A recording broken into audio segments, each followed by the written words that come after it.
ಆ ಸರೋವರದಲ್ಲಿ ನೀರು ತುಂಬಿದ.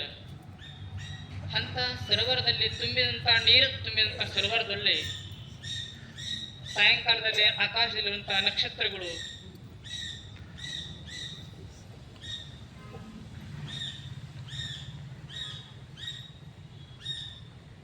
ಆಕಾಶದ ನಕ್ಷತ್ರ, ಚಂದ್ರ ಎಲ್ಲವನ್ನು ಕೂಡ ಸರೋವರದಲ್ಲಿ ಮೂಡ್ತವೆ. ಎಲ್ಲಿವರೆಗೆ ಸರೋವರದಲ್ಲಿ ನೀರು ತಿಳಿಯದ, ಸರೋವರ ನೀರು ಯಾವಾಗ ಶಾಂತದ, ಸರೋವರದಲ್ಲಿ ಅಲೆಗಳಿಲ್ಲ, ಅವಾಗ ಆಕಾಶದಂತ ಕೊಟ್ಟಂತ ನಕ್ಷತ್ರವನ್ನು ಇಡೀ ಆಕಾಶವನ್ನ ಸರೋವರದಲ್ಲಿ ಮೂಡ್ತದೆ. ಒಂದು ವೇಳೆ ಆ ಸರೋವರದಲ್ಲಿ ರಾಡಿ ಆಯ್ತಂದ್ರ ಆ ನಕ್ಷತ್ರವನ್ನ, ಚಂದ್ರವನ್ನ, ಆಕಾಶವನ್ನ ಮೂಡುವುದಿಲ್ಲ. ಹಾಗ ನಮ್ಮ ಮನಸ್ಸು ತಿಳಿ ಆಗಲಿಲ್ಲ. ನಮ್ಮ ಆ ಸರೋವರದಲ್ಲಿ ನಮ್ಮದು ಕೂಡ ಮನಸ್ಸದ, ಅಲ್ಲವರು ಕೂಡ ಮನಸ್ಸು. ಆದ್ರೆ ನಮ್ಮ ಮನಸ್ಸಿನಲ್ಲಿ ರಾಡಿ ಇರೋದ್ರಿಂದ ಆ ನಕ್ಷತ್ರವನ್ನ ಮೂಡ್ತಾ ಇಲ್ಲ, ಆ ಬಿಂಬನ್ನ ಮೂಡ್ತಾ ಇಲ್ಲ. ಆದ್ರೆ ಅಲ್ಲವರ ಮನಸ್ಸು, ಶರಣರ ಮನಸ್ಸು, ಸಂತರ ಮನಸ್ಸು ಅದು ತಿಳಿ ಇರೋದ್ರಿಂದ ಆ ತಿಳಿ ನೀರದಲ್ಲಿ ಸ್ವಲ್ಪ ಕೂಡ ರಾಡಿಯಲ್ಲಿ ಇಲ್ಲ, ಅಷ್ಟು ತಿಳಿಯಾಗಿತ್ತು. ಅಷ್ಟು ತಿಳಿ ನೀರು ಇರೋದ್ರಿಂದ ಕೆಳಗಿನ ಕೂಡ ಅಲ್ಲಿ ಸ್ಪಷ್ಟ ಕಾಂತ ಇತ್ತು, ನೆಲ ಕಾಂತ. ಅಂತ ತಿಳಿ ನೀರಿನ ಸರೋವರ ಅದು ಇರೋದ್ರಿಂದ ಇಡೀ ಆಕಾಶದ ನಕ್ಷತ್ರದಲ್ಲಿ ಮೂಡ್ತದೆ. ಹಾಗ ನೀರಾಗ ನಕ್ಷತ್ರವನ್ನ ಮೂಡಬೇಕಾಗಿತ್ತಂದ್ರ, ಅಲ್ಲಿ ಪ್ರತಿಬಿಂಬ ಮೂಡಬೇಕಾಗಿತ್ತಂದ್ರ ನೀರ ತಿಳಿ ಇರಬೇಕಾಗ್ತದೆ. ಹಾಗ ನಮ್ಮ ಮನಸ್ಸು ಇದನ್ನು ಕೂಡ ಸರೋವರ. ನಮ್ಮ ಮನಸ್ಸು ಸರೋವರದಲ್ಲಿ ಸಮೇತ ನಮ್ಮ ಮಾನಸ ಸರೋವರದಲ್ಲಿ ಭಗವಂತ ಅಂದ್ರ ಬಿಂಬ ಇದ್ದಂಗ. ಆ ಬಿಂಬ ಪ್ರತಿಬಿಂಬ ಮೂಡಬೇಕಾಗಿತ್ತಂದ್ರ ನಮ್ಮ ಮನಸ್ಸು ಶಾಂತಿ ಇರಬೇಕಾಗ್ತದೆ. ಮನಸ್ಸು ರಾಡಿ ಆಯಿತು, ಬಿಂಬ ಕಾಣೋದಿಲ್ಲ ಅಂತ, ಬಿಂಬ ಒಳಗ ಮೂಡೋದಿಲ್ಲ. ಬಿಂಬ ಒಳಗ ಮೂಡಬೇಕಾಗಿತ್ತಂದ್ರ ಮನಸ್ಸು ಶಾಂತ ಆಗಬೇಕಾಗ್ತದೆ. ಹಾಗ ಅಲ್ಲವರ ಮನಸ್ಸು ಶಾಂತ ಆಗಿತ್ತು, ಅದರಿಂದ ಒಳಗ ಭಗವಂತ ಮೂಡಿದ, ಬಿಂಬ ಒಳಗ ಮೂಡಿತ್ತು. ಅಷ್ಟಲ್ಲ, ಆ ಪ್ರತಿಬಿಂಬ ಮರೆಯಾಗಿ ಕೊನೆಗೆ ಆ ಬಿಂಬವೇ ಅವರಾಗಿದ್ರು. ಪ್ರತಿಬಿಂಬ ಇರಲಿಲ್ಲ, ಬಿಂಬವೇ ಅವರಾಗಿದ್ರು. ಅಂತಲ್ಲ ಅವರ ಸ್ಥಿತಿ. ಅಂತ ಬಿಂಬನ್ನೇ ತಾವಾಗಿ ಏನದನ್ನ ಹೊಳೆದಿತ್ತು, ಆ ಸತ್ಯದ ಮಾತನ್ನ ಅವರು ಜಗತ್ತಿಗೆ ಹಂಚಿದರು.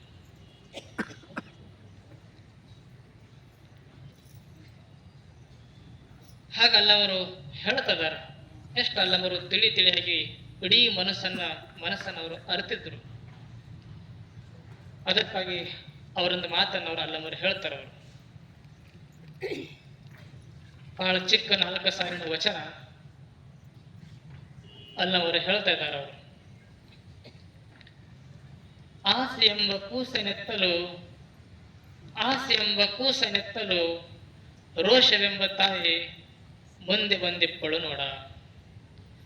ರೋಷವೆಂಬ ತಾಯಿ ಮುಂದೆ ಬಂದಿಪ್ಪಳು ನೋಡ.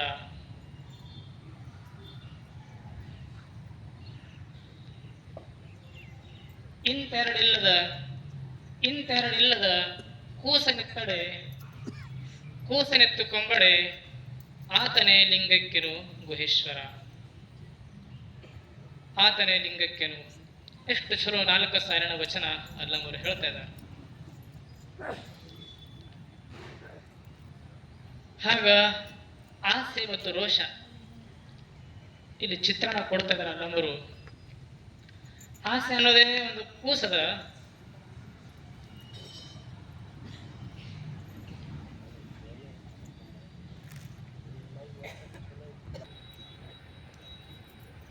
ಇಂತು ಎರಡಿಲ್ಲದ ಕೂಸನೆತ್ತ ಬಲ್ಲಡೆ ಆತನೇ ಲಿಂಗಕ್ಕೆನು ಗುಹೇಶ್ವರ.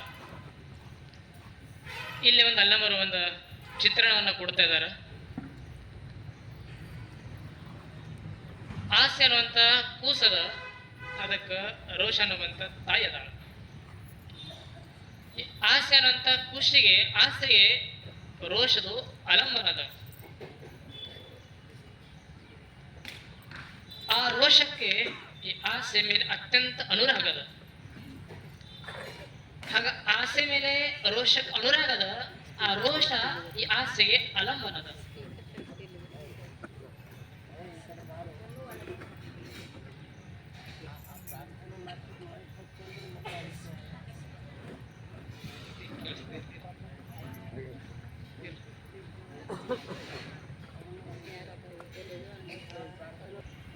ಬಿಟ್ಟು ಇಂತೆರಡು ಅಳಿದಲ್ಲಿ ಇಂತೆರಡು ಅಳಿದಲ್ಲದೆ ಇಂತೆರಡು ಅಳೆದು ಕೂಸನೆತ್ತುಕೊಂಡು ಬಲ್ಲಡೆ ಆತನೇ ಲಿಂಗಕ್ಕನು ಗುಹೇಶ್ವರ. ಹಾಗೆ ಈ ಆಸೆ ಮತ್ತು ರೋಷ ಏನ ತಾಯಿ ಮಗ ಇದ್ದಂಗದಾರ, ಎರಡನ್ನ ಬಿಟ್ಟು ಕೂಸನೆತ್ತುಕೊಳ್ಳಬೇಕು. ಏನು ಭಕ್ತಿ ಅನ್ನೋಂಥ ಕೂಸನೆತ್ತುಕೊಂಡಾಗ 6 ಹೆಜ್ಜೆ ಇಟ್ಟಾಗ ಆತನೇ ಲಿಂಗಾಂಗ ಸಾಮರಸ್ಯನ ಪಡೆದು ಆ ಜೀವ ಶಿವನಾಗ್ತಾನ, ಬಯಲಾಗ್ತಾನ, ಅದರಲ್ಲೇ ಬೆರಿತಾನ ಅಂತ ಅಲ್ಲಮರು ಹೇಳ್ತಾನೆ. ಎಷ್ಟು ಚಲೋ ಅವರು ರೂಪಕವನ್ನು ಕೊಟ್ಟಾರ ಅಲ್ಲಮರು. ನೋಡಬೇಕು, ಆಸೆ ಎಂಬ ಕೂಸನೆತ್ತಲು ಒಬ್ಬ ಹಾಗ ಭಗವಂತ ಎಲ್ಲವನ್ನು ಕೊಟ್ಟಾನ, ಅದರ ಮನುಷ್ಯ ಈ ಆಸೆಯನ್ನು ಹಿಂದೆ ಬೆಂದಿರ್ತಾನೆ. ಇದರ ಭಿನ್ನ ಹತ್ತೋದ್ರಿಂದ ಪರಿಣಾಮ ಏನಾಗ್ತದೆ ಗೊತ್ತಾಗ್ತಿಲ್ಲ. ವಸ್ತು ಕಾಣ್ತಾ ಇದೆ, ಮುಂದಿರುವಂತ ವಸ್ತು ಕಾಣ್ತಾ ಇದೆ, ಆ ವಸ್ತು ಹಿಂದೆ ಮರಿ ಇರುವಂತ ಅದು ಕಾಣ್ತಾ ಇದೆ. ಅಷ್ಟನ್ನೇ ಆತ ನೋಡ್ತಾ ಇದ್ದಾನ, ಅದರ ಪರಿಣಾಮ ಏನಾಗ್ತದೆ ಅದರ ಬಗ್ಗೆ ಜ್ಞಾನ ಇಲ್ಲ. ಆ ಜ್ಞಾನವನ್ನು ಅಲ್ಲವರಿಗೆ ಗೊತ್ತಾಗಿತ್ತು. ಒಬ್ಬ ಹೀಗೆ ಹೋಗ್ತಾ ಇದ್ದ, ತಾಯಿ ಮನೆ ಕೆಲಸ ಮಾಡ್ತಾ ಇದ್ದಳು, ಅಂಗಳಾಗ ಕೂಸು ಆಡ್ತಾ ಇತ್ತು. ಕೂಸು ಆಡ್ತಾ ಇದ್ದ, ತಾಯಿ ಒಳಗೆ ಕೆಲಸ ಮಾಡ್ತಾ ಇದ್ದಾಳ. ಕೆಲಸ ಮಾಡೋ ಸಮೇತ ತಾಯಿ ಕೆಲಸ ಮಾಡ್ತಾ ಇದ್ದಾಳ, ಆದ್ರೆ ತಾಯಿ ಲಕ್ಷ್ಯ ಇಲ್ಲದ ಕೂಸಿನ ಮೇಲದ. ಒಬ್ಬ ಹೋಗುವಾಗ ಆ ಕೂಸನ್ನ ನೋಡ್ದ, ಕೂಸನ್ನ ಹಿಡಿದ, ಎತ್ಕೊಂಡ. ಕೂಸನ್ನ ಎತ್ತ ತಕ್ಷಣ ತಾಯಿ ಓಡಿ ಬಂದಳು. ತಾಯಿ ಯಾರಿಲ್ಲ ಅಂತ ತಿಳ್ಕೊಂಡಿದ್ದ, ತಾಯಿಯೇ ನೋಡೋಣ ಕೂಸಿಟ್ಟ. ಹಾಗ ಇಲ್ಲಿ ಆ ಕೂಸಲ್ಲ, ಇಲ್ಲಿ ಆಸೆ ಅನ್ನಂತ ಕೂಸದು. ಆಸೆ ಅನ್ನಂತ ಕೂಸನ್ನ ಹಿಡ್ದಾನ ತಕ್ಷಣ ಏನು ಬಂತು ಹಿಂದ ರೋಷನ್ ಅಂತ ತಾಯಿ ಅದ. ಹಾಗ ರೋಷ ಬರೇ ರೋಷ ಅಲ್ಲ, ಅದು ದ್ವೇಷಿಕ್ತ ರೋಷ, ದ್ವೇಷನ್ನ ಹೊಂದಂತ ರೋಷ, ಕ್ರೋಧ. ಅದು ಅಂತ ಕ್ರೋಧ ಹಿಂದದ ಆಸೆಯಿಂದ ಅದು ಹೇಳ್ತದ, ನಿಮ್ಮ ಮುಂದಿರು, ನಾ ಚಿಂತೆ ಮಾಡುವನ ಇದೆ ಅಂತ. ಆಸೆಗೆ ಹಿಂದ ರೋಷ ಇರೋದ್ರಿಂದ ಅದಕ್ಕೆ ಖುಷಿ ಆಗ್ತದೆ, ಹಿಂದ ನನ್ನ ತಾಯಿ ಅದಾಳ ಅಂತ. ಮುಂದೆ ನನ್ನ ಮಗ ಅದನಂತ ತಾಯಿ ಖುಷಿ ಆಗ್ತದೆ. ಎರಡರಷ್ಟು ಸಾಮೀಪ್ಯದಂತ ಅಲ್ಲಮರು ಹೇಳ್ತಾರೆ. ಆಗ ಆಸೆ ಏನ್ ಕೆಲಸ ಮಾಡ್ತದೋ ಅದರಿಂದ ತಾಯಿ ಇರೋದ್ರಿಂದ ಅದಕ್ಕೆ ಧೈರ್ಯ ಬರ್ತದೆ. ಆಸೆ ಎಂಬ ಕೂಸನೆತ್ತಲು ರೋಷವೆಂಬ ತಾಯಿ ಮುಂದೆ ಬಂದಿಪ್ಪಳು ನೋಡ. ಹಾಗೆ ಮನುಷ್ಯ ಏನೋ ಸಣ್ಣ ವಸ್ತು ಹಿಡಕ್ ಶುರು ಮಾಡ್ತಾನ, ಅದರ ಪರಿಣಾಮ ಏನಾಗ್ತದಂತ ಗೊತ್ತಾಗೋದಿಲ್ಲ. ಅಷ್ಟು ಭಯಾನಕದಿಂದ ರೋಷ ಇರ್ತದೆ. ನಾವೆಲ್ಲ ಇತಿಹಾಸ ನೋಡಿದಾಗ, ಇತಿಹಾಸದ ಘಟನೆ ನೋಡ್ತಿರ್ತೀವಿ, ಅಂತ ಭಯಾನಕ ರೋಷದ ಕೆಲಸ ಮಾಡ್ತಿರ್ತದೆ. ಆ ರೋಷದ ಪರಿಣಾಮ ಏನೆಲ್ಲ ಆಗ್ತಿರ್ತದೆ. ಸಣ್ಣ ವಸ್ತು, ಸಣ್ಣ ಆಸೆ ಒಂದದ, ಒಂದೇ ವಸ್ತುವನ್ನು ಇಬ್ಬರು ನೋಡಿದ್ರ, ಒಬ್ಬರು ನೋಡಿದ ಪ್ರಶ್ನೆ ಇಲ್ಲ, ಇಬ್ಬರು ನೋಡಿದ್ರು, ಇಬ್ಬರಿಗೆ ಬೇಕಾಗಿತ್ತಂದ್ರ ಜಗಳ ಶುರುವಾಯ್ತು, ದ್ವೇಷ ಆಯ್ತು. ಒಂದು ವಸ್ತುಗಾಗಿ ಇಬ್ಬರು ಜಗಳ ಆಡ್ತಿರ್ತಾರೆ, ಭಯಾನಕ ಆಯ್ತು, ಇಡೀ ರಕ್ತವನ್ನು ಚೆಲ್ತು. ಲಕ್ಷಾಂತರ ಜನ ಸತ್ತರು, ಆದ್ರೆ ಎದಕ್ಕಾಗಿ? ಒಂದು ಸಣ್ಣ ವಸ್ತುಗಾಗಿ. ಗೊತ್ತಾಗಲಿಲ್ಲ, ಇಡೀ ಒಂದು ಸಣ್ಣ ಆಸೆಯಿಂದ ಭಯಾನಕ ರೋಷದಂತ ಕಾಣಲಿಲ್ಲ, ಅದರ ಪರಿಣಾಮ ಹಿಂಗಾಗಿತ್ತು. ಹಂಗ ಆಸೆ ಹಂಗೆ ಮಾಡ್ತಿರ್ತದೆ. ಅದಕ್ಕಾಗಿನೇ ಆಸೆ ಎಂಬ ಕೂಸನೆತ್ತಲು ರೋಷವೆಂಬ ತಾಯಿ ಬಂದಿಪ್ಪಳು, ಮುಂದೆ ಬಂದಿಪ್ಪಳು ನೋಡ. ಆಸೆ ಕಣ್ಣು ನಿಂತಾಗ ರೋಷನ ತಾಯಿ ಮುಂದೆ ಬಂದೇ ಬರ್ತಾಳೆ. ಒಬ್ಬ ಹೀಗೆ ನಡೆದಿದ್ದ, ಹೋಗಬೇಕಾದ್ರ ಹಾದಿಯಲ್ಲಿ ಒಂದು ಸಣ್ಣ ಮರಿ ಕಾಣ್ತು, ಬಹಳ ಸುಂದರ ಮರಿ. ಅವನಿಷ್ಟು ಹಿಡಿಸ್ತು, ಬಹಳ ಸುಂದರ ಮರಿ ಇತ್ತು. ಮರಿಯನ್ನು ನೋಡಿ ಅವನಿಗೆ ಬಹಳ ಖುಷಿ ಆಯ್ತು. ಏನದು ಕಣ್ಣು ಹೊಳಿತಾ ಇತ್ತು, ಗುಂಡಕ ಕಣ್ಣುಗಳು, ಅಷ್ಟೇ ಕಣ್ಣಿನ ಗಾಂಭೀರ್ಯ, ಏನು ಎಳೆ ಎಳೆ ಕೂದಲುಗಳು, ಇಷ್ಟದು ಸಣ್ಣ ಎಳೆ ಮರಿ. ಆ ಮರಿಯನ್ನು ನೋಡಿ ಇಷ್ಟನಿಗೆ ಹಿಡಿಸ್ತು, ಅದನ್ನು ತಗೋಬೇಕು, ಹಿಡ್ಕೋಬೇಕು ಅಂತ ಅವನಿಗೆ ಅನಿಸ್ತಾ ಇತ್ತು. ಅದನ್ನು ನೋಡಿ ಆ ಮರಿಯನ್ನ ಎತ್ಕೊಂಡ. ಮರಿಯವನ್ನು ಎತ್ಕೊಂಡ ತಕ್ಷಣನೇ ಗರ್ಜನೆ ಕೇಳಿ ಬಂತು. ಯಾವುದು? ಸಿಂಹದ ಗರ್ಜನೆ.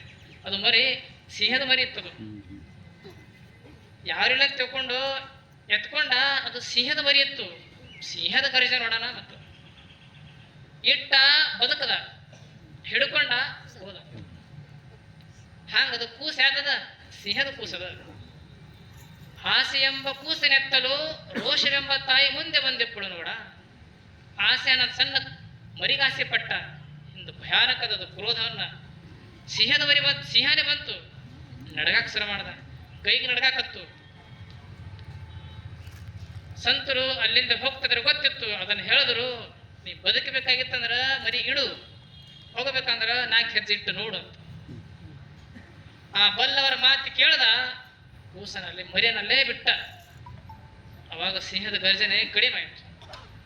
ಯಾವಾಗ ಮರಿಯನ್ನ ಹಿಡ್ಕೊಂಡ, ಗರ್ಜನೆ ಜೋರಾಗಿತ್ತು, ಕೈ ನಡಗಾಕ್ ಶುರು ಮಾಡ್ತು. ಸಂತರ ಮಾತ ಕೇಳ್ದ, ಮರಿಯನ್ನ ಬಿಡು, ಆಸೆ ಕೂಸನ್ನ ಬಿಡು, ಯಾಕೆ ಹಿಂದೆ ರೋಷನ್ ಅಂತ ಅದಾಳಂತ. ಮತ್ತೇನು ಮಾಡ್ಲಿ ಅಂತಂದ, ಅದರಿಂದ ನೀ ಪಾರಾಗಬೇಕಾದ್ರ ಈ ಮರಿಯನ್ನ ಇಲ್ಲೇ ಚೆಲ್ಲು, ಬಿಡು. ಅಲ್ಲಿ ಒಂದು ವೃಕ್ಷದ, ದೊಡ್ಡ ವೃಕ್ಷ, ಅದನ್ನ ಕೊಡ್ತೀನಿ, ಇದು ವಸ್ತು, ಈ ವಸ್ತುವನ್ನ ತಗೊಂಡು ಹೋಗು. ಅದು ಏನು ಮಾಡಲ್ಲ. ಈ ವೃಕ್ಷವನ್ನ ಹತ್ತು, ಮೇಲೆ ಅಮೃತ ಫಲಗಳದಾವ, ಆ ಫಲವನ್ನು ಸವಿ ಅಂತ ಹೇಳುದು. ಹಾಗ ಇಲ್ಲಿ ಆಸೆ ಅಂದರೆ ಸಿಂಹದ ಮರಿ, ರೋಷನ್ ಅಂದ್ರ ದ್ವೇಷ.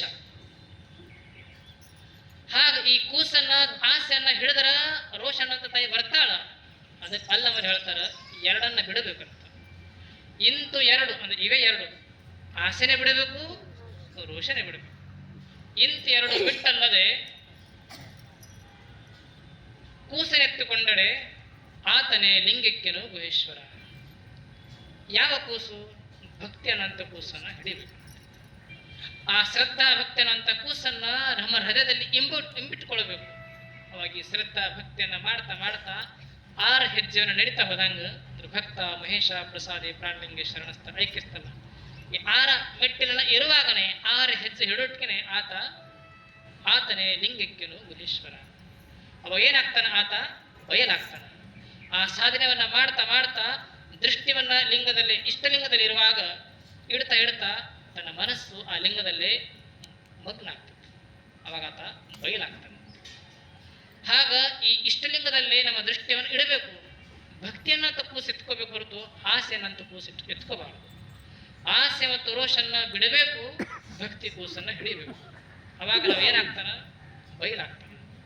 ಲಿಂಗದೊಳಗೆ ಒಳಗಾಗ್ತಾನ, ಲಿಂಗದೊಳಗೆ ಒಂದಾಗ್ತಾನಂತ ಅಲ್ಲವರು ಹೇಳ್ತಾರೆ. ಹಾಗ ನಾವು ಎರಡನ್ನ ಬಿಡಬೇಕು, ಒಂದನ್ನ ಹಿಡಿಬೇಕು. ಎರಡನ್ನ ಹಿಡಿಯಕ್ಕೆ ಶುರು ಮಾಡಿದೇವಿ, ನಾವು ಬೀಳಾಕಾಗ್ತೇವೆ ಅಂತ. ಹಾಗ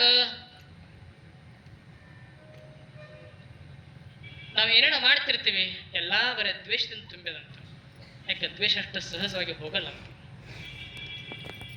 ಯಾಕೆ ಜಗತ್ತೆಲ್ಲರ ಸಮೇತ ನಾವು ಸರ್ವಧರ್ಮ ಸಮ್ಮೇಳನ ಮಾಡ್ತೀವಿ. ಎಲ್ಲಾ ಸಮೇತ ಏನ್ ಹೇಳ್ತೀವಿ? ನಮ್ಮ ಧರ್ಮ ಶ್ರೇಷ್ಠ. ಪ್ರತಿಯೊಬ್ಬರು ಜಾಗತಿಕ ಧರ್ಮ, ಸರ್ವಧರ್ಮ ಸಮ್ಮೇಳನ ನಡೆದಾಗ ಎಲ್ಲರೂ ಪ್ರತಿಪಾದನೆ ಮಾಡ್ತಾರೆ, ನಮ್ಮ ಧರ್ಮವೇ ಶ್ರೇಷ್ಠ ಧರ್ಮ. ಆದ್ರೆ ಯಾರು ಕೂಡ ಎಲ್ಲರ ಧರ್ಮ ಶ್ರೇಷ್ಠ ಅಂತ ಯಾರು ಹೇಳಂಗಿಲ್ಲ. ಹಾಗ ಪ್ರತಿಯೊಬ್ಬರು ಕೂಡ ತಮ್ಮದೇ ಮಂಡನೆ ಮಾಡೋದ್ರಿಂದ ಹೆಂಗ ಜಗತ್ತು ಶಾಂತಿ ಆಗಕ್ಕೆ ಸಾಧ್ಯ ಆಗ್ತದೆ? ಸಾಧ್ಯ ಆಗ್ತದೆ. ಪ್ರತಿಯೊಬ್ಬರು ಆಸೆ ಇಟ್ಕೊಂಡ ಬಂದಾರ, ನಾನೇ ಶ್ರೇಷ್ಠ, ನನ್ನದೇ ಶ್ರೇಷ್ಠ ಅಂತ ಹಿಡ್ಕೊಂಡು ಬರೋದ್ರಿಂದ ಆಸೆಯನ್ನ ಹಿಡ್ದಾರ, ಅದಕ್ಕೆ ದ್ವೇಷವನ್ನ ದ್ವೇಷ ಬರ್ತಾನ. ಧರ್ಮ ಏನ್ ಹೇಳ್ತತ್ತು? ಪ್ರೀತಿಯಿಂದ ಬದುಕೊಂಡು ಧರ್ಮ ಹೇಳ್ತತ್ತು. ಆದ್ರೆ ಎಲ್ಲಾ ಧರ್ಮಗಳು ಜಗಳ ಆಡ್ತಾರೆ. ಯಾಕೆ? ದ್ವೇಷ. ಹಾಗ ವಿವೇಕಾನಂದರು ಚಿಕಾಗೋಗೆ ಹೋದಾಗ ಭಾಷಣ ಮಾಡಿದ್ರು ಸರ್ವಧರ್ಮ ಸಮ್ಮೇಳನದಲ್ಲಿ. ಅಲ್ಲಿ ಹೋಗಬೇಕಾದ್ರೆ ಯಾವಾಗ ಅಂತ ಹೋಗ್ಬೇಕಾದ್ರೆ ಭಯ ಇತ್ತು ಅವರಿಗೆ. ವಿಚಾರ ಮಾಡಿದ್ರು, ಸ್ವಲ್ಪ ಹೊತ್ತು ಕಣ್ಣು ಮುಚ್ಚಿದ್ರು. ಕಣ್ಣು ಮುಚ್ಚಿ ಪರಮಹಂಸರನ್ನು ಧ್ಯಾನ ಮಾಡಿಕೊಂಡ್ರು. ಏನಪ್ಪ ಪರಮಹಂಸರೇ, ತಾವೇ ನುಡಿಸ್ತಾರೆ. ಎಂದೂ ಬರಲಿಲ್ಲ, ಮೊಟ್ಟ ಮೊದಲು ಬಾಹ್ಯ ದೇಶಕ್ಕೆ ಬಂದೆ, ಇಷ್ಟೆಲ್ಲ ಜನ ಅದಾರ, ಏನ್ ನುಡಿಸ್ಂತ. ಎಲ್ಲರೂ ತಮ್ಮ ತಮ್ಮ ಧರ್ಮವನ್ನು ಶ್ರೇಷ್ಠದಂತ ಪ್ರತಿಪಾದನೆ ಮಾಡಿದ್ರು. ಆದ್ರೆ ಇಲ್ಲಿ ಒಬ್ಬ ನನ್ನ ಧರ್ಮ ಶ್ರೇಷ್ಠ ಅಂತ ಆಸೆ ಹಿಡ್ಕೊಂಡು ಹೋಗಲಿಲ್ಲ. ಅವಾಗ ಅವರು ಒಂದು ಶಬ್ದವನ್ನ ಹೇಳಿದರು. ಏನು ಪ್ರತಿಪಾದನೆ ಮಾಡಿದ್ರು? ಆಕಾಶದಿಂದ ಬರುವಂತ ಮಳೆ ನೀರು ನದಿಯಾಗಿ ಹರಿತದೆ. ಆ ನದಿಯನ್ನ ಎಲ್ಲಾ ನದಿಗಳು ಕೊನೆಗೆ ಎಲ್ಲಿ ಹೋಗ್ತಾವ? ಸಮುದ್ರಕ್ಕೆ ಸೇರ್ತಾವ. ಹಾಗೆ ಎಲ್ಲಾ ನದಿಗಳು ಸಮುದ್ರಕ್ಕೆ ಸೇರಿದ ಹಾಗೆ ಎಲ್ಲಾ ಧರ್ಮಗಳು ಕೊನೆಗೆ ಭಗವಂತನ ಕಡೆ ಒಯ್ತಾವ. ಈ ಮಾತುಗಳನ್ನ ಇಡೀ ಎಲ್ಲಾ ಸಭೆ ಚಪ್ಪಾಳೆ ತಟ್ಟಕ್ಕೆ ಶುರು ಮಾಡ್ತಾರೆ. 3 ನಿಮಿಷ ಚಪ್ಪಾಳೆ ತಟ್ಟ. ಇದನ್ನ ಹೇಳೋಕ್ಕಿಂತ ಮುಂಚೆ ಅವರೊಂದು ಮಾತನ್ನ ಹೇಳಿದರು, my dear brother and sisters. ಇಲ್ಲಿಂದ ಅವ್ರ ಮಾತು ಪ್ರಾರಂಭ ಆಯ್ತು. ಕೊನೆಗೆ ಈ ಮಾತನ್ನ ಹೇಳುವವರೆಗೆ ಚಪ್ಪಾಳೆ ಬರ್ತಾ ಇತ್ತು. ಯಾಕೆ? ಎಲ್ಲರೂ ತಮ್ಮದೇ ಧರ್ಮ ಶ್ರೇಷ್ಠ ಅಂತ ಹೇಳಿದರು. ಆದ್ರೆ ವಿವೇಕಾನಂದ ಏನ್ ಹೇಳಿದ್ರು? ಎಲ್ಲಾ ಧರ್ಮದ ಹಾದಿ ಭಗವಂತನ ಕಡೆ ಹೋಯ್ತು ಅಂತ. ಎಲ್ಲರಿಗೂ ಸಂತೋಷ ಆಯ್ತು. ಯಾಕೆ? ಅಲ್ಲಿ ಆಸೆ ಇರಲಿಲ್ಲ, ನನ್ನ ಶ್ರೇಷ್ಠ ಅನ್ನಂತ ಭಾವ ಇರಲಿಲ್ಲ, ಆಸೆ ಇರಲಿಲ್ಲ, ಇನ್ನೊಬ್ಬರ ಬಗ್ಗೆ ರೋಷನ್ ಇರಲಿಲ್ಲ. ಅವಾಗ ಏನಾಯ್ತು? ಎಲ್ಲರನ್ನ ಚಪ್ಪಾಳೆ ತಟ್ಟಕ್ಕೆ ಶುರು ಮಾಡಿದ್ರು. ಹಂಗ ನಾವು ಆಸೆಯನ್ನು ಹಿಡ್ಕೊಂಡೇವೆ ಅಂದ್ರೆ ಹಿಂದೆ ರೋಷ ಬರಕ್ಕೆ ಶುರು ಆಗ್ತದೆ. ನಮ್ಮದು ಶ್ರೇಷ್ಠ ಅಂದ್ರೆ ನಿಮ್ಮನ್ನ ಹೆಂಗ ಶ್ರೇಷ್ಠ ಅಂತ ಇನ್ನೊಬ್ಬರು ಕೇಳಕ್ಕೆ ಶುರು ಮಾಡ್ತಾರೆ. ಹಾಗ ಭಗವಂತ ಕೂಡ ನಮ್ಮನ್ನ ಪರೀಕ್ಷೆ ಮಾಡ್ತಿರ್ತಾನೆ. ಆಸೆ ಮತ್ತು ರೋಷರನ್ನ ನೋಡಿ ಎರಡನ್ನ ದಾಟಿದಿರಿ, ಮುಕ್ತರಾಗ್ತದೆ. ದಾಸಿಮವರು ಹೊರಟಿದ್ರು. ಚಲೋವನ್ನ ಬಟ್ಟೆ ತಯಾರ ಮಾಡಿ ಮಾರಾಟಕ್ಕೆ ಹೋಗಿದ್ರು. ಸಂತೆಗೆ ಒಯ್ದಾಗ ಅಂತ ಬೆಲೆ ಬಾಳುವಂತ ದಾಸಿಮರು ಮಾಡಿದಂಥ ಬಟ್ಟೆವನ್ನ ಯಾರು ಕೂಡ ತಗೊಳ್ಳಕ್ ಆಗಲಿಲ್ಲ. ಅಂತ ದಾಸಿಮ ಬಟ್ಟೆವನ್ನ ಯಾರು ಕೂಡ ತಗೊಂಡಿಲ್ಲ. ಕೊನೆಗೆ ಮತ್ತು ಬಟ್ಟೆ ಹಾಗೆ ಉಳಿತು. ಚಳಿಗಾಲ ದಿವಸ ಬಟ್ಟೆ ಅದೇ ತಕೊಂಡು ಮನೆಗೆ ಹೋಗಬೇಕಂತ ವಿಚಾರ ಮಾಡ್ತಾ ಇದ್ದರು. ವಿಚಾರ ಮಾಡುವಾಗ ಅಲ್ಲಿ ಒಬ್ಬ ವ್ಯಕ್ತಿ ಬಂದ. ಮೈ ನಡಗಾಕತ್ತಿತ್ತು, ವಿಪರೀತ ಚಳಿ. ಆ ಚಳಿದಿಂದ ಆತ ನಡುಕ್ತಾ ಇದ್ದ. ಆತ ಕೇಳ್ದ, ಈ ಬಟ್ಟೆ ನನಗೆ ಕೊಡು, ಬಹಳ ಚಳಿ ಆಗ್ತಾ ಇದೆ, ಅದು ನಾನು ಹೊದ್ಕೋತೀನಿ ಅಂತ ಅಂದ. ಕೊನೆಗೆ ಅವನಿಗೆ ಯಾರೂ ಖರೀದಿ ಅಂತ ಮಾಡಲಿಲ್ಲ, ರೊಕ್ಕ ಅಂತೂ ಬರಲಿಲ್ಲ. ಮನೆ ಯಾಕೆ ಒಯ್ಬೇಕಂತ ತಿಳ್ಕೊಂಡು ದಾಸಿಯವರ ಆ ಬಟ್ಟೆಯನ್ನ ಆತನಿಗೆ ಕೊಡ್ತಾರೆ. ಯಾಕೆ? ಮಾರಬೇಕಂತ ಈಗ ಆಸೆ ಉಳಿದಿಲ್ಲ, ಮನೆಗೆ ಒಯ್ಬೇಕಂತ ಆಸೆ ಇಲ್ಲ. ಕೇಳ್ದ, ಕೊಟ್ರು. ಕೊಟ್ಟಾಗ ಅವ ಏನ್ ಮಾಡ್ದ? ತಕೊಂಡು ಹಚ್ಕೋಬೇಕಾಗಿತ್ತು. ಅವನೆದ್ರೆ ಹರ್ಯಾಕ್ ಶುರು ಮಾಡ್ದ ಬಟ್ಟೆ. ಅಷ್ಟು ಕಷ್ಟಪಟ್ಟು ಬಟ್ಟೆ ತಯಾರು ಮಾಡಿದ್ರು. ಯಾರಿಗ ಆಳ ಮನುಷ್ಯರ ಹಚ್ಚಲ್ಲ, ತಾನೇ ತಯಾರು ಮಾಡಿದ ಬಟ್ಟೆ. ತನ್ನ ಕಣಿಯದ್ರೆ ಆತ ಹರಿತಾ ಇದ್ದ. ಹರಿದು ಒಂದು ಕೈ ಕಟ್ಕೊಂಡ, ಕಾಲಿ ಕಟ್ಕೊಂಡ, ಒಂಥರ ಮಾಡಕ್ ಶುರು ಮಾಡ್ದ. ಎಲ್ಲರೂ ನೋಡೋರಿಗೆ ಆಶ್ಚರ್ಯ ಆಯ್ತು. ನೋಡೋರಿಗೆ ಸಿಟ್ಟು ಬಂತು. ದಾಸಿಗೆ ಹೇಳಕ್ ಶುರು ಮಾಡಿದ್ರು. ನೋಡಪ್ಪ, ಇಷ್ಟು ಚಲೋ ಕಷ್ಟಪಟ್ಟು ಬಟ್ಟೆ ತಯಾರು ಮಾಡಿದೆ, ಅವನು ಹರಿತಾ ಇದ್ದಾನ, ಅವನು ಬೈ, ಅವನು ಯಾಕೆ ಹರಿತಾ ಅಂತ ಕೇಳು ಅಂತಂದ್ರು. ದಾಸಿ ಅಂದ್ರು, ಕೊಟ್ಟಿನಿ, ಮುಗೀತು. ಕೊಡುವಾಗ ವಿಚಾರ ಮಾಡಬೇಕು, ಯಾರಿಗೆ ಕೊಡ್ಬೇಕಂತ. ಕೊಟ್ಟ ಮೇಲೆ ವಿಚಾರ ಮಾಡಬಾರ್ದು. ಯಾಕೆಂದ್ರೆ ವಸ್ತು ಅವಂದದ, ಯಾಕೆ ಹರಿತಾನೆ ಅಂತ ಕೇಳೋ ಅಧಿಕಾರ ನಮಗಿಲ್ಲ. ಕೊಟ್ಟ ಮೇಲೆ ಮುಗೀತು. ಹರಿಯಲಾಕ ಏನ್ಯಾಕೆ ಮಾಡ್ಲಾಕ ತಗೊಂಡು ನಾವೇನ್ ಮಾಡೋದು? ಕೊಟ್ಟಿವಿ, ಮುಗೀತು. ಹೋಗೋರು ನೋಡೋರಿಗೆ ತಾಪ ಹಾಕಕ್ ಶುರು ಆಯ್ತು, ರೋಷ ಬರಕ್ ಶುರು ಆಯ್ತು. ದಾಸಿಗೆ ರೋಷ ಬರಲಿಲ್ಲ. ಆ ವ್ಯಕ್ತಿ ಇವರನ್ನ ರೋಷ ಬರಬೇಕು, ಸಿಟ್ಟು ತರಿಸ್ಬೇಕಂತ ಮಾಡಿದ. ಆದರೆ ಇವರಲ್ಲಿ ಆಸೆನೇ ಇಲ್ಲದ ಕಾರಣ ರೋಷವೂ ಬರಲಿಲ್ಲ. ಬಹಳ ಪ್ರಯತ್ನ ಮಾಡಿದ್ರು, ಅದರ ರೋಷ ಸುಳಿಲಿಲ್ಲ. ಅವಾಗ ಆ ಬಂದಂತ ವ್ಯಕ್ತಿ ಮತ್ತಾರಿರ್ಲಿಲ್ಲ, ಆತನೇ ಭಗವಂತಿದ್ದ. ಎಲ್ಲ ಮರೆತು ತನ್ನ ಭಗವಂತನ ಆ ಮಾರುವೇಷದಲ್ಲಿ ಬಂದಂತ ಭಗವಂತನ ಪ್ರತ್ಯಕ್ಷ ಆದ ಕಥೆ ಬರೀತಾರೆ. ಆಗ ಆಸೆ ಮತ್ತು ರೋಷ ಎರಡನ್ನ ಮುಂದೆ ಇಟ್ಟು ನೋಡಿದ್ರು. ದಾಸಿಮ ಎರಡನ್ನ ಮೀರಿದ. ಆಸೆನೇ ಬೇಡ, ರೋಷನೇ ಬೇಡ, ಎರಡನ್ನ ಬಿಟ್ಟು ಭಕ್ತಿ ಕೂಸತ್ತ ಹಿಡಿದಿದ್ದ. ಅದಕ್ಕೆ ಮುಕ್ತಿ ಫಲ ತಾನೇ ಸಿಕ್ಕಿತು. ಆಗ ಮುಕ್ತಿ ಫಲ ನಾವು ದೊರಿಬೇಕಾಗಿತ್ತಂದ್ರ ಆಸೆ ಮತ್ತು ರೋಷನ್ನ ಬಿಡಬೇಕು, ಭಕ್ತಿಯನ್ನ ಹಿಡಿಬೇಕು. ಭಕ್ತಿಯನ್ನ ಹಿಡಿದಾಗ ಮುಕ್ತಿ ತಾನೇ ಲಭಿಸ್ತಂತ ಅಲ್ಲ ಮುರಿ ವಚನದಲ್ಲಿ ಹೇಳ್ತಾರಂತ ಹೇಳುತ್ತಾರ. ಹಂಗ ನಾವು ದೋಷನ್ನ ದ್ವೇಷನ್ನ ಬಿಟ್ಟು ನಾವು ಬದುಕನ್ನ ಕಲಿಬೇಕು. ನಾವು ದ್ವೇಷನ್ನ ಬಿಡಬೇಕಂತೇವೆ ಅಷ್ಟರ ಅದು ಬಿಡೋದು ಬಹಳ ಕಷ್ಟದ, ಸುಲಭ ಅಲ್ಲ ಅಂತ. ಭಗವಂತ ಅನಿಸ್ತಂತ ಇಷ್ಟೆಲ್ಲ ನಾ ಜಗತ್ತು ತಯಾರು ಮಾಡೀನಿ, ಆದ್ರೆ ಜನ ಎಷ್ಟು ಬಡಿದಾಡ್ತಾರೆ. ಅದು ಇಲ್ಲ, ಇದು ಇಲ್ಲ, ಇನ್ನ ಬೇಕಂತ ಬಡಿದಾಡ್ತಾರ. ಎಲ್ಲೇ ಜಗಳಗಳು ನಡೀತಾವ, ಅದರ ಹಿಂದೆ ದೊಡ್ಡವ್ರ ಕಾರಣ ಇರ್ತಾರೆ. ಜಗಳನ್ನ ಬಗೆಹರಿಸ್ಬೇಕಾದ್ರೆ ದೊಡ್ಡವ್ರನ್ನ ಹಿಡಿಬೇಕು. ಅವರಿಂದ ಯಾರದ ಆಸೆಯಿಂದ ರೋಷ ಇದ್ದಂಗ ಜಗಳಗಳು ನಡೀತಿರ್ತವೆ, ಹಿಂದೆ ಒಬ್ಬರು ಕಾರಣ ಇರ್ತಾರೆ.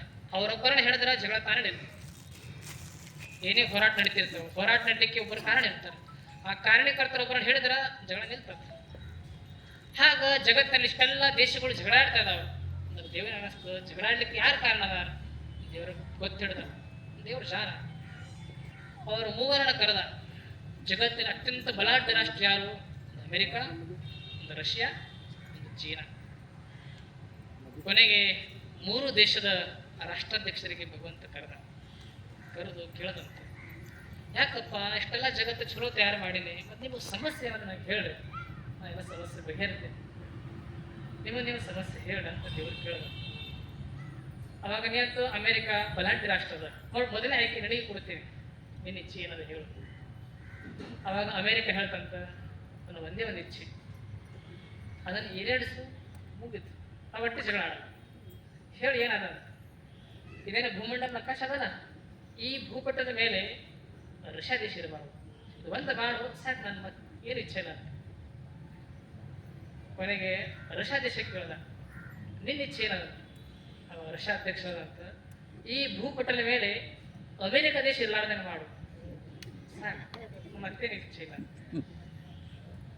ಕೊನೆಗೆ ಭಗವಂತ ಚೀನಾ ಅಧ್ಯಕ್ಷ ಕೇಳ್ದಂತ, ನಿನ್ನ ಇಚ್ಛೆ ಏನದ?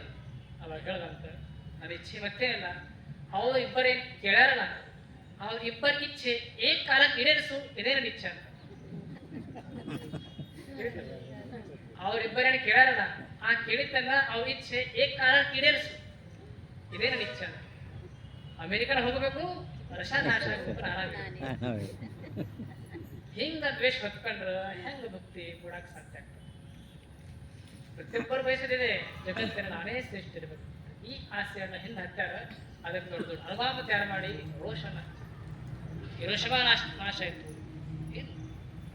ಹಂಗ ಆಸೆ ಮತ್ತು ರೋಷ ಹಿಂದೆ ಇರ್ತಿರ್ತದೆ. ಎರಡನ್ನ ಬಿಡಬೇಕು, ಭಕ್ತಿಯನ್ನು ಹಿಡಿಬೇಕು. ಆ ಭಕ್ತಿಯನ್ನು ಹಿಡಿದಾಗನೇ ಭಕ್ತಿ ತಾನೇ ಲಭಿಸ್ತಂತ ನಮ್ಮರು ಈ ಮಾತನ್ನ ಹೇಳಾರ ಅಂತ ಹೇಳುತ್ತಾ, ಅಂತ ಭಕ್ತನ ಪಡಿಬೇಕಾದ್ರೆ ಏನೇನು ಮಾಡಬೇಕು ಅನ್ನೋದನ್ನ ಮಲ್ಲಮ್ಮರು ಚಿತ್ರಿಸ್ತಾರೆ ಅಂತ ಹೇಳುತ್ತಾ, ಈ ನುಡಿಗಾಡ್ಲಿಕ್ಕೆ ಪ್ರೇರಣೆ ಕೊಟ್ಟಂತ ಪರಮ ಪೂಜನೀಯ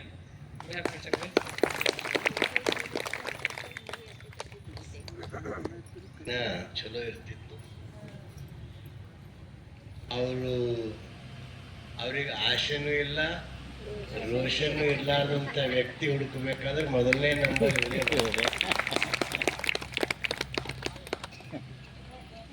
ನಮ್ಗೆಲ್ಲ ಆಸೆ ಅದಲ್ರಿ.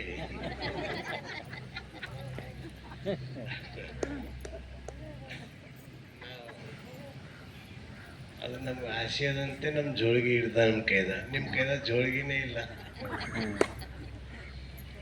ಯಾಕಂದ್ರೆ ಅವ್ರು ಎಲ್ಲಿ ಭಕ್ತರ ಮನೆಗೆ ಹೋದ್ರೂ ಶಾಲ್ ಹೊಚ್ಕೊಂಬದ್ ಬಿಟ್ಟಾರ, ಕಾಣಿಕೆ ತಗೊಂಬದ್ ಬಿಟ್ಟಾರ,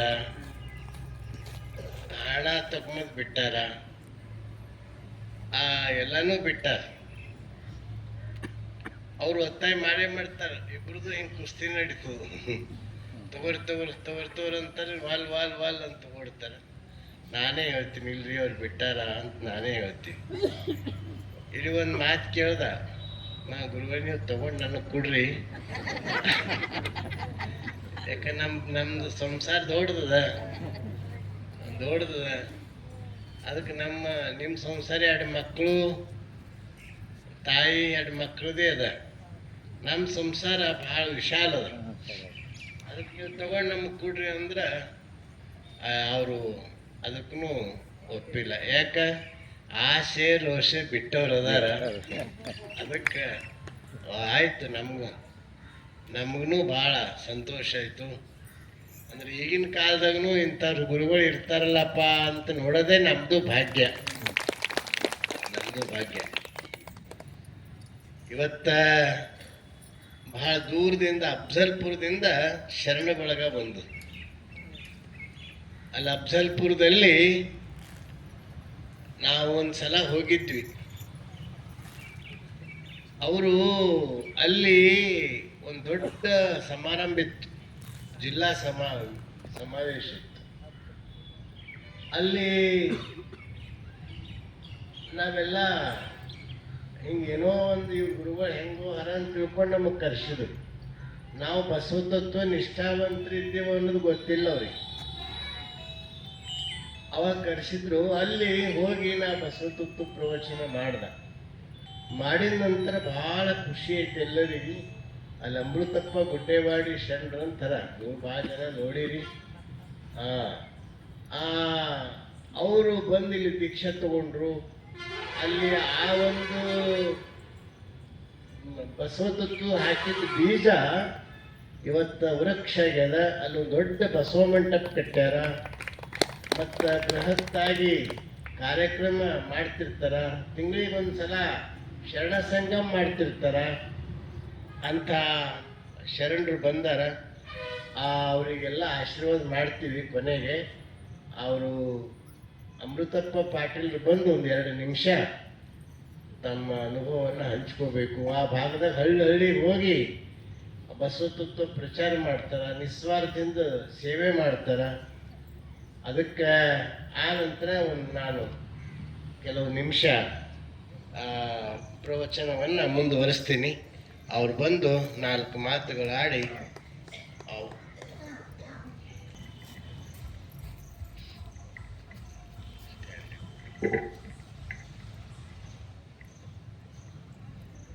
ಓಂ ಶ್ರೀ ಗುರು ಬಸವಲಿಂಗಾಯ ನಮಃ.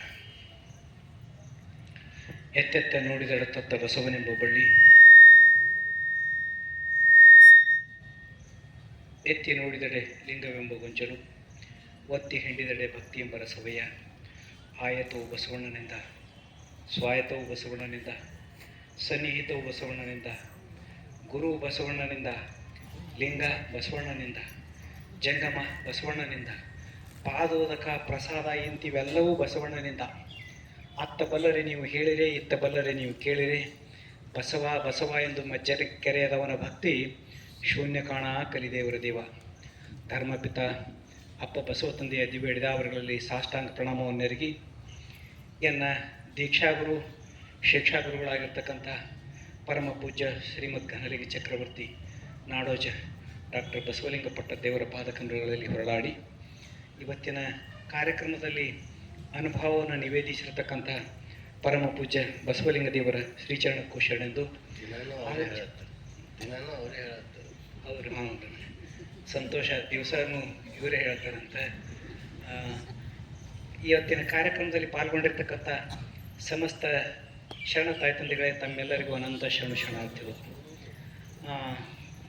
ಪೂಜ್ಯರು ಹೇಳ್ದಂಗೆ ನಾನು 1994ರಾಗ ಈ ಭಾಲ್ಕಿ ಮಠಕ್ಕೆ ಬಂದೆ. ಬರಲಿಕ್ಕೆ ಕಾರಣ ಅಪ್ಪವರಿಗಾಗಲೇ ಹೇಳಿದ್ದಾರೆ. ಅವರು ಅಫ್ಜಲ್ಪುರದವರು ಮೋಸ ಬಿದ್ದು ಇವ್ರಿಗೆ ಕರೆದಿದ್ದರು. ಇವರು ಮೋಸ ಬಿದ್ದು ಅಫ್ಜಲ್ಪುರಕ್ಕೆ ಬಂದಿದ್ದರು. ಯಾಕಂದ್ರೆ ಪಟ್ಟದ ದೇವ್ರ ತಂದು ಕೂಡಲೇ ಇವರು ಪಂಚಾಚಾರ್ಯ ಅಂತ ಅವ್ರು ತಿಳ್ಕೊಂಡಿದ್ರು. ಪಟ್ಟದ ದೇವ್ರ ಅಂದ್ರೆ ಪಂಚಾಚಾರ್ಯ ಅವ್ರು ತಿಳ್ಕೊಂಡಿದ್ರು. ಇವ್ರು ನಮಗೆ ಇಷ್ಟು ಪರಿಬೇನ್ ಹತ್ಯಾರ ಅಂದ್ರೆ ಇವ್ರು ಕಟ್ಟಾ ಬಸವ ತತ್ವದವ್ರ ಇವ್ರು ಅವ್ರಿಗೆ ತಿಳ್ಕೊಂಡಿದ್ರು. ಹೀಗಾಗಿ ಬಂದು ಅದು ದೊಡ್ಡ ಕಾರ್ಯಕ್ರಮ. ಅದ್ರ ಮೇಲೆ ಅವಾಗ ವಿಶ್ವನಾಥ್ ರೆಡ್ಡಿ ಮುದ್ನಾಳ ಎಲ್ಲ ಇದ್ರು. ಅವರೆಲ್ಲರೂ ಬಹುಶಃ ಅಪ್ಪರಿಗೆ ಭಾಳ ಸ್ಪಷ್ಟ ನೆನಪದ. ನಾನು ಇದನ್ನು ಭಾಳ ಕಡೆ ಹೇಳ್ಕೊತೇ ಹೋಗ್ತೇನೆ. ಅವರೆಲ್ಲ ಹೆಂಗೆ ಹೇಳ್ತಿದ್ರು ಅಂದ್ರೆ, ಬಸವಣ್ಣ ಈ ಧರ್ಮ ಸಂಸ್ಥಾಪಕ ಅಲ್ಲ, ಶಿವ ಈ ಧರ್ಮ ಸಂಸ್ಥಾಪಕ, ಬಸವಣ್ಣ ರೇಣುಕಾ ಬೋಧಕ, ಬಸವಣ್ಣ ಉದ್ಧಾರಕ, ಹಿಂಗೆ ದಾಟು ಗಾಡಿ ಮೇಲೆ ದೀಪ ಇಟ್ಟವ್ರಂಗೆ ಹೇಳ್ತಿದ್ರು. ಆವಾಗ ನಮಗೆಲ್ಲ ಭಾಳ ಬೇಜಾರಿತ್ತು, ಒಳಗೆಲ್ಲ ಇತ್ತು. ಅಷ್ಟು ವರ್ಷ ಆದರೂ ನಾನು ನಮ್ಮ ಅವ್ವಪ್ಪ ಲಿಂಗಾಯತರಾಗಿ ಲಿಂಗಾಯತನಿದ್ದೆ ಹೊರತಾಗಿ ನನ್ನ ಕೊಳ ಲಿಂಗ ಇರಲಿಲ್ಲ. ನಾನು ಆಮೇಲೆ ಸಾಕಾಗಿ ಎದ್ದು ಹೋಗ್ಬೇಕು ಅನ್ನೋದ್ರೊಳಗೆ ಇವ್ರಿಗೆ ಕೊಟ್ಟರು. ಇವ್ರಕ ಮೊದಲು ಮಾತಾಡಿದವರು ನನಗೆ ಇವತ್ತಿಗೂ ಆ ಚಿತ್ರಣ ಸ್ಪಷ್ಟ ಕಣ್ಣೆದುರು ಕಟ್ಟದವ್ರಂಗದೆ. ಬೀದರ್ದ ಶಿವಕುಮಾರ ಸ್ವಾಮಿಗಳು ಮಾತಾಡಿದ್ರು. ಅವರು ಎಷ್ಟು ಉಡಾಫೆ ಮಾತಾಡಿದ್ರು ಅಂತಂದ್ರೆ ಹೇಳಬಾರ್ದು. ಯಾಕಂತ ಕೇಳಿದ್ರೆ ಒಬ್ಬ ಸಾಮಾನ್ಯ ಮಾತಾಡಿದ್ರೆ ಸಹಿಸ್ಕೋಬೇಕು, ಮರೆತು ಬಿಡ್ಬೇಕು ಅದನ್ನು. ಒಬ್ಬ ಸ್ವಾಮಿ ಆ ಉಡಾಫೆ ಹಂಗೆ ಮಾತಾಡಿದ್ರೆ ಸಹಿಸ್ಕೋಬಾರ್ದು ನಾವೆಲ್ಲ. ಯಾಕಂತ ಕೇಳಿದ್ರೆ ಒಬ್ಬ ಸ್ವಾಮಿ ಮಾತಾಡೋದು 1,00,000 ಜನ ಮಾತಾಡೋದಕ್ಕೆ ಸಮ. ಅವ್ರು ಏನು ಮಾತಾಡಿದ್ರು, ಏನು ಆ ವಚನ ಇನ್ನೂ ನನಗೆ ನೆನಪದ. ಬಹುಶಃ ನಾನು ಕೊನೆ ಉಸಿರಿರೋ ತನಕ ನೆನಪಿರ್ತದೆ. ಆ ವಚನ ಹೆಂಗೆ ಹೇಳಿದ್ರಂದ್ರೆ, ಅರ್ಥವ ಅನರ್ಥವ ಮಾಡಿ ಕೋಲಾಹಲಂಗ ಇತ್ತಿರಲಿ, ಹುಟ್ಟಿದ ಮಕ್ಕಳ ನವಖಂಡವ ಮಾಡಿ ಎನ್ನ ಕಣ್ಣ ಮುಂದೆ ಕಡಿಯುತ್ತಿರಲಿ, ಹಾಕೊಂದೆಸೆ 11 ದೆಸೆ ಆಗಲಿ, ಇವೆಲ್ಲ ಹೊರಗಣವು ನನ್ನ ಅಂಗದ ಮೇಲೆ ಬರಲಿ, ಹಿಡಿ ಖಂಡವ ಕೊಯ್ಯಲಿ, ಆಗಲೂ ಲಿಂಗಾರಾಧನೆ ಮಾಡುವೆ, ಜಂಗಮಾರ್ಚನೆ ಮಾಡುವೆ ಅಂದಾನ ಬಸವಣ್ಣ. ಇದು ಯಾರಿಗೆ ನಡ್ಲಿಕ್ಕೆ ಆಗ್ತದ? ನನಗಾಗ್ತದ ಸ್ವಾಮಿಯಾಗಿ, ನಿಮಗಾಗ್ತದ? ಆಗವಲ್ಲ ಹೋಗವಲ್ಲ. ಇದು ಅವ್ರು ಮಾತಾಡಿದ್ದು ಇವತ್ತಿಗೂ ರೆಕಾರ್ಡ್ ಅವದವು. ನನಗೆ ಭಾಳ ಬೇಜಾರು ಅನ್ನಿಸ್ತು. ಕೊನೆಗೆ ಅಪ್ಪವ್ರು ಮಾತಾಡಿದ್ರು. ಅಪ್ಪವ್ರು ಏನು ಮಾತಾಡಿದ್ರು ಅಂದ್ರೆ, ಅಪ್ಪವರು ಭಾಳ ಈಗಿನಷ್ಟು ಇದು ಇರಲಿಲ್ಲ ಅವಾಗ. ಈಗ ಎಷ್ಟರ ಮಟ್ಟಿಗೆ ಅಂದ್ರೆ ಇದು ಭಾಳ ಹಳ್ಳ್ಯಾರ. ಕರ್ನಾಟಕ ಅಲ್ಲ, ದೇಶ ಬಾಲ್ಕಿ ಕಡೆ ಕತ್ತೆತ್ತಿ ನೋಡುವಷ್ಟು ಹಳ್ಳ್ಯಾರ. ಅವಾಗೆಲ್ಲ ನಮ್ಮ ಅಪ್ಪವ್ರು ಹೆಂಗಿದ್ರು ಅಂತಂದ್ರೆ ಒಂದು ಅಂಬಾಸಿಡರ್ ಕಾರ್ ಇತ್ತು, ಅವ್ರಿಗೆ ನೆನಪೋದೇನಿಲ್ಲ.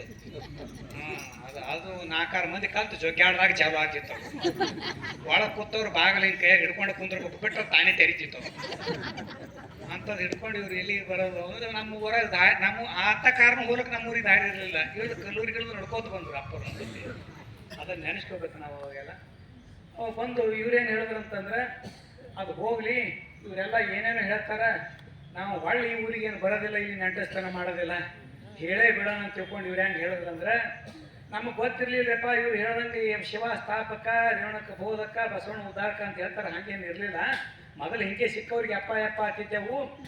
ಯಾವಾಗ ನಮ್ಮ ಅವು ಬಂದು, ಅದಕ್ಕೆ ಒಂದು ಎಕ್ಸಾಂಪಲ್ ಇದು, ಭಾಳ ಸಲ ಬೆಕ್ಕಿ ಮೇಲೆ ಅವ್ರು ಹೇಳ್ತಾರೆ. ಒಂದು ಮನೆಗೆ ಊಟಕ್ಕೆ ಹೋಗಿದ್ದೆ, ಅಲ್ಲಿ ಒಂದು ಫೋಟೋ ಇತ್ತು, ಆ ಸಣ್ಣ ಹುಡುಗ ಕರೆದೆ, ಇದ್ರಾಗ ನಿಮ್ಮ ಅಪ್ಪ ಯಾರು ತೋರ್ಸಂದೆ, ಆ ಹುಡುಗ ಆ ಫೋಟೋ ತೊಗೊಂಡು ಹೋಗಿದ್ದಕ್ಕೆ ಅವ್ರ ಹೋಗಿ ಬಳಿ ಹೋಯ್ತು. ಆಕಿ ಇವ ಅಲ್ಲ ಇವ ನೋಡಿ ನಿಮ್ಮ ಅಪ್ಪ ಅಂತ ಪಟ್ ಮಾಡಿ ತೋರ್ಸೋದು, ಅವ ತಂದು ತೋರ್ಸದ ಅಂದವ್ರಂಗೆ ಈ ಎಕ್ಸಾಂಪಲ್ ಮುಂದಿಟ್ಕೊಂಡು ಯಾರ್ಯಾರೋ ಅಪ್ಪ ಅಂತ ಹೇಳಿದ್ರೆ ಹೇಳಿಲ್ಲ, ಪಕ್ಕ ನಮ್ಮಪ್ಪ ಯಾರು ಅಂತ ಅನ್ನೋದು ನಮ್ಮ ಊರಿಗೆ ಗೊತ್ತಿರ್ತದೆ, ಬಿಟ್ಟು ಬೇರೆಯವ್ರಿಗೆ ಗೊತ್ತಿಲ್ಲ. ಅದಕ್ಕೆ ಯಾವಾಗ ಹಳಕಟ್ಟಿ ಅಂತ ಶರಣರ ಸಂಪಾದನೆ ಮಾಡಿಕೊಟ್ಟು ವಚನ ಶಾಸ್ತ್ರನ ನಮ್ಮವು ಹೇಳಿದ್ರು, ಬಸವಣ್ಣನೇ ನಿಮ್ಮಪ್ಪ. ಅದಕ್ಕೆ ಬಸವಣ್ಣ ಧರ್ಮಗುರು ಅಂತ ಹೇಳಿದ್ರು. ಬಹುಶಃ ಅದು ಮುಗಿದ ತಕ್ಷಣ ವೇದಿಕೆ ಮೇಲೆ ಹೇಳಿದವರು ನಡೆದಿದ್ರು, ಓಡ್ತಾ ಬಂದು ಸಾಷ್ಟಾಂಗ ಹಾಕಿದೆ. ಗೊತ್ತಿ ನನಗೆ ಭಾಳ ಸಂತೋಷ ಆಯಿತು ಅಂತೆ, ಪರಿಚಯ ಆಯಿತು. ಮುಂದೆ 4 ದಿವಸಿಗೆ, ಭಾಳ ದಿವಸ ಆಗಿದ್ದು 4 ದಿವಸಿಗೆ ನಮ್ಮ ಊರಿದ ಕೆಲ ಜನ ಬಂದು ದೀಕ್ಷಾ ತಗೊಂಡು ಅಲ್ಲಿಂದ ಇಲ್ಲಿ ಮಠದ ಭಕ್ತನೇ ಆಗಿದ್ದೇನೆ. ನಾನು ಇಲ್ಲಿ ಹೇಳಬೇಕು ಹೆಚ್ಚಿಂದ ಏನು ಅಂತಂದ್ರೆ, ಇಲ್ಲಿ ಅನುಭವ ಹೇಳಕ್ಕೆ ಏನು ಗರ್ಜಿಲ್ಲ, ಅನುಭವ ಹೇಳಕ್ಕೆ ಇದು ಒಬ್ಬರಲ್ಲ ಇಬ್ಬರು ಅದಾರ. ನಾನು ನಂದೇ ಹೇಳಬೇಕು. ಏನಂತ ಕೇಳಿದ್ರೆ, ಹಾಲ್ಕಿ ಮಠಕ್ಕೆ ಬರೋದಕ್ಕಿಂತ ನಾನು ಮನುಷ್ಯ ಆಗಿರಲಿಲ್ಲ. ನಾನು ಒಂದು ರೀತಿ ಅಂದ್ರೆ ಸಿಡಕ್ ಸ್ವಭಾವ. ಮನೆಯವ್ರಂತೂ ರಾಕ್ಷಸ ಅಂದೇ ಅಂತಾರೆ ಬಿಡ್ರಿ, ಎಲ್ಲರಿಗೆ ಅಂತಾರೆ ಭಾಳ ಮಂದಿ. ಹೊರಗಿನವರು ರಾಕ್ಷಸ ಏನೇನ್ರಿ ಈ ಚಾಟ್ ಅಂದ್ರೆ ಹಿಂಗಂತದಂತಿದ್ರು. ಆಮೇಲಿಂದ ನಾ ಇಲ್ಲಿ ಹಾಲ್ಕಿ ಮಠಕ್ಕೆ ನಮ್ಮೂರವ್ರು ಕರ್ಕೊಂಡು ದೀಕ್ಷಾ ತೊಳಕ್ ಬಂದೆ ಅಂತ ಹೇಳ್ತಿದ್ದೆ. ಆವಾಗ ವಯೋವೃದ್ಧ ಒಬ್ಬ ಸ್ವಾಮಿ, ನಾವು ಶರಣಾರ್ಥಿ ಮಾಡಿದ್ರೆ ಒಳ್ಳೆ ಶರಣಾರ್ಥಿ ಮಾಡಿದ್ದು ನಾನು ನೋಡಿದ್ದು ಇದೇ ಮಠದಲ್ಲಿ. ಅವರೇ ಬಾಲ್ಕಿ ಚನ್ನಬಸವೇಶ್ವರ ಭಾಳ ಮಠ ತಿರುಗಾಡಿದ್ರಿ ನಾನು. ಮಠ ಮಧ್ಯಾಹ್ನ ಎನಿಸದ ನನಗೆ ಎಲ್ಲಿ ತಂಪು ಅನಿಸಿದ್ದಿಲ್ಲ. ಒಬ್ಬ ವಯೋವೃದ್ಧ ಜ್ಞಾನವೃದ್ಧ ಸ್ವಾಮಿ, ನಾವು ಕೈ ಮುಗಿಯೋದಕ್ಕಿಂತ ಮೊದಲ ಕೈ ಮುಗಿದು ಬಸವಣ್ಣ ಕಲಿಸಿದ ಬಾಗಿದ ತಲೆ ಮುಗಿದ ಕೈ ಬಸವಣ್ಣ ಮತ್ತೊಮ್ಮೆ ಎಲ್ಲಿ ನೋಡಿದೆ ಅಂತಂದ್ರೆ ಬಾಲ್ಕಿ ಚನ್ನಬಸವೇಶ್ವರ ದೇವರಲ್ಲಿ ನೋಡಿದೆ. ನಾವು ಉಳ್ಕಿದ ಕಡೆ ಕಾಲ್ದಾಗ ಅವರು ಹಿಂಗೆ ಉದ್ದಕ ಆಟ ಬಿದ್ದು ಕೂಡ ಹಿಂಗೆ ಮಾಡ್ತಿದ್ದೀರಿ ಅವರು. ಅಂದ್ರೆ ನೀ ಈಟೆ ಇರೋ ಮಗನ, ನಾವು ಈಟೆ ಇರ್ತೀವಿ ಅಂತಂದ್ರು ಏನಾಗ್ತಿದ್ರು ಅದು ಗೊತ್ತಿಲ್ಲ. ನಾನು ಮತ್ತೆ ಭಾಳ ಮಾತಾಡ್ತೀನಿ, ಅಪ್ಪವ್ರಿಲ್ದಾಗ ಚಂದ ಹಾಡ್ತೀನಿ. ನನಗೆ ಚಂದ ಅನಿಸ್ತದೆ, ಮೈ ತುಕ್ಕೊಳ್ಳೋದ್ರೆಲ್ಲ ಹಾಡಿ ಪ್ರಾಕ್ಟೀಸ್ ಮಾಡಿರ್ತೀವಲ್ಲ, ಅದು ಯಾರು ಗಾಯಕರು ಇರ್ಲಾರ್ದಾಗ. ಮತ್ತು ತಬಲಾ ಬಾರಿಸ್ತೀನಿ ರೀ, ರಾಜ್ಕುಮಾರ್ ಅಂತವ್ರು ಇರ್ಲಾರ್ದಾಗ, ಯಾರು ಇರ್ಲಾರ್ದಾಗ ಮಾಡ್ತೀನಿ ರೀ. ನಮ್ಮೂರ ಕಡೆ ಚಂದ ಪ್ರವಚನ ಮಾಡ್ತೀನಿ ರೀ. ನಮ್ಮ ತಾಲೂಕದಾಗ ನಾನೇ ಫೇಮಸ್ ಪ್ರವಚನ ಮಾಡ್ಲಿಕ್ಕೆ. ಕಾರಣ ಏನಂತ ಕೇಳಿದ್ರೆ ಅಲ್ಲಿ ಬಸವಲಿಂಗ ಪಟ್ಟದೇವ್ರು ಅಂತವ್ರು ಇಲ್ಲ. ಅದಕ್ಕಾಗಿ ನನಗೆ ಖುಷಿ ಏನಂತ ಕೇಳಿದ್ರೆ, ನಮ್ಮಪ್ಪ ಅವತ್ತು ಕಾರ್ನಾಗ ಬರ್ಲಿಕ್ಕಾಗಲಿಲ್ಲ ಅಂತಂದ್ರೆ ಸರ್ಕಾರ ಜಾಲಿ ಕಂಟಿ ಬಡಿಸ್ಕೊಂಡು ಕೈ ಹಿಡಿದು ನಡ್ಕೋತ ಬಂದು ಹಳ್ಳ ದಾಟಿ ಬಂದು ಏನು ಬೀಜ ಬಿತ್ತದ. ಇವತ್ತು 1 ಕೋಟಿ ರೂಪಾಯಿ ಬಿಲ್ಡಿಂಗ್ ಅದೇ ಬಸವಣ್ಣ ಹೆಸರು ಮೇಲೆ ನಮ್ದು ಬಸವ ಕೇಂದ್ರ ಆಗ್ಯದ. ಗದಗಿನ ತೋಟದ ಜಗತ್ಗಳು ಲಿಖಿಕ್ಕೆ ಆದವ್ರಿಗೆ ಇಲ್ಲಲ್ಲ, ಅವ್ರು ಬಂದು ನೋಡಿದ್ರು. ಅವ್ರು ಬಂದು ನೋಡಾಗ ಅಪ್ಪರು ಇದ್ರು ಸಂಗಾಟ. ಅವಾಗ ಒಂದು ಮಾತಂದ್ರೆ ಅವ್ರು ಏನಂತಂದ್ರೆ, ಅವೆಲ್ಲ ಸರ್ಟಿಫಿಕೇಟ್ ನಮಗೆ ಈ ಮ್ಯಾಕ್ ಕುಂದ್ರಿಸಿ ಕೈಯಾಗ ಕೊಟ್ಟು ಫೋಟೋ ತೆಗೆದಿದ್ದ ಸರ್ಟಿಫಿಕೇಟ್ ಅಲ್ಲ ಅವು ಸ್ಥಾವರ ಸರ್ಟಿಫಿಕೇಟ್. ಅವು ಜಂಗಮ ಸರ್ಟಿಫಿಕೇಟ್ ಏನಂತ ಕೇಳಿದ್ರೆ, ಅಪ್ಪರೆ ಮಕ್ಕಳೇ, ಇದು ಗದಗಿನವ್ರ ಶೈಲಿ ಇದು ಮಾತಾಡೋದು. ಅಪ್ಪರೆ ಮಕ್ಕಳೇ, ಬಸವಣ್ಣ ಅಂದ್ರೆ ಕಲ್ಲು ಬೀಳು ಅಫ್ಜಲ್ಪುರ ತಾಲೂಕದಾಗ ಕೋಟಿ ರೂಪಾಯಿದ ಬಸವ ಮಂಟಪ ಕಟ್ಟಿರಿ ಅಂದ್ರೆ ಬಸವಲಿಂಗ ಪಟ್ಟದೇವ್ರ ತಾಕತ್ ಹೆಂಗಿರ್ಬೇಕು. ನಾನು ಅಂದೆ, ಇಲ್ರಿ ಚಂದ ಹರಿಗ್ಯಾರ, ಚಂದ ಬಿತ್ತ್ಯಾರ, ಮತ್ತು ಮಾಡಿದ ಶ್ರೇಯಸ್ ಅವರಿಗೆ ಸಲ್ಲಬೇಕು. ಇದು ಯಾಕೆ ಹೇಳ್ತೀನಿ ಈ ಮಾತಂತಂದ್ರೆ, ಅವ್ರಿಗೆ ಎಷ್ಟರ ಮಟ್ಟಿಗೆ ಕಳಕಳಿ ಅದಂದ್ರೆ, ನಮ್ಮ ಇಡೀ ಬಳಗ ಬಂದದೆ. ನಮ್ಮ ಅಧ್ಯಕ್ಷರು ಭಾಳ ವಯೋವೃದ್ಧ ಅದಾರ, ನಮ್ಮ ಟ್ರಸ್ಟಿಗಳು ಭಾಳ ವಯೋವೃದ್ಧರು ಜ್ಞಾನವೃದ್ಧರೇ ಅದಾರ. ನಾವು ಪುರಾಣ ವೈರಾಗ್ಯ, ಪ್ರಸೂತಿ ವೈರಾಗ್ಯ, ಸ್ಮಶಾನ ವೈರಾಗ್ಯ ಅಂದಂಗೆ ಇಲ್ಲಿ ಬಂದು ಕೂತ್ಕೊಳ್ಳಿ ಏನಂದ್ರೆ ಜೀವನದಾಗ ಹಿಂಗೆ ಇವ್ರ ಬಾಯಲ್ಲಿ ಕೇಳಿರ್ತೀವಿ, ಪ್ರಭುದೇವ್ರ ವಚನ ಹೇಳಿರ್ತಾರ, ಭೂಮಿ ನೀನದಲ್ಲ ಹೇಮ ನೀನದಲ್ಲ ಅಂದ ಕೂಡೇನೆ ಮನೆಗೆ ಹೋಗತ್ತಾನ. ಏನದರಿ ಜೀವನದಾಗ ಅಂದ್ಬಿಡೋದು, ಮನೆಗೆ ಹೋದ ಕೂಡೇನೆ ಯಾಕ್ರಿ ಇವತ್ತಿದು ಇಲ್ಲ ಅಂದ ಕೂಡಲೇ ಅದು ಮನೆ ಗಾಳಿ ಬಿಡಿತದ, ಆ ಲೆಕ್ಕಕ್ಕೆ ಹೋಗೋದು, ಅವು ಮರೆತು ಬಿಡ್ತಿರ್ತೀವಿ. ಹಿಂಗಂದು ಇವ್ರು ಬಂದಾಗಿಟ್ಟು ನಮ್ಗೆ ಉಗ್ರ ಬರೋದು, ಏನ್ರ ಮಾಡ್ಬೇಕು ನಾವು ಹಂಗೆ ಅನ್ನೋದು ಹಿಂದ್ರಗಡೆ ಆದ್ರಾಗೆ ಇರ್ತಿದ್ದೆ ನೋಡ್ರಿ. ಎಲ್ಲಿ ಬಸವಣ್ಣ ಅನ್ನೋದು ಎಲ್ಲ ನಾವು ಕೂತು ತಿಂಗಳ ತನ ಏನ್ರ ಬೋಧನೆ ಮಾಡಿರ್ಬೇಕು, ಮಂದಿ ನಾವು ಮರುದಿವ್ಸ ಅವ್ರ ಗತ್ತರಿಗೆ ಭಾಗವಾಗಿ ನಡೆದಿರ್ಬೇಕು.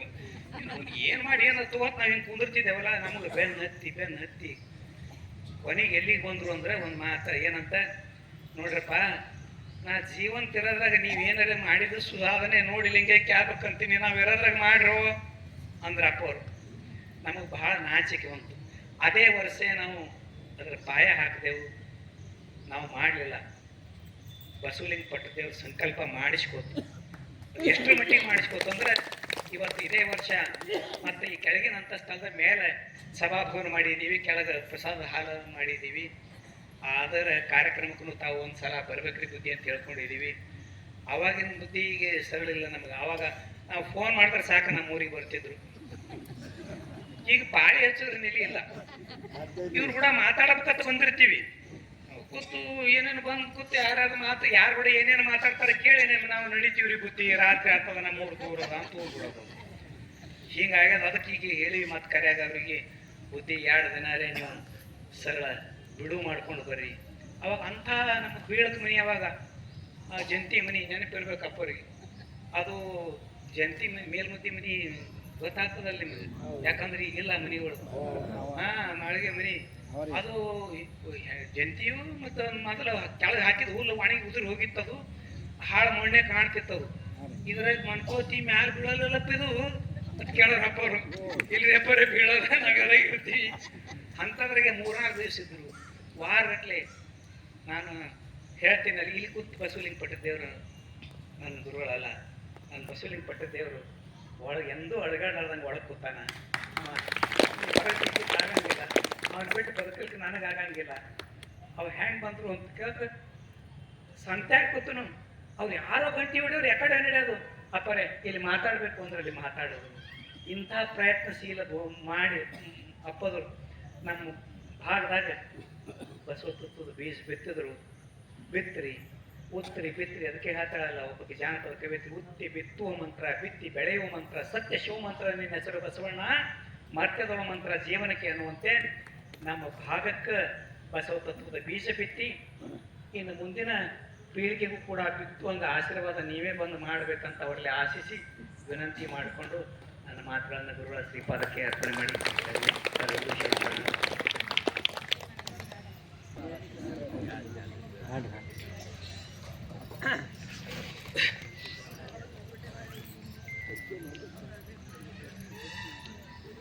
ಹಾಲ ತುರೆಗೆ ಬೆಲ್ಲದ ಕೆಸರು,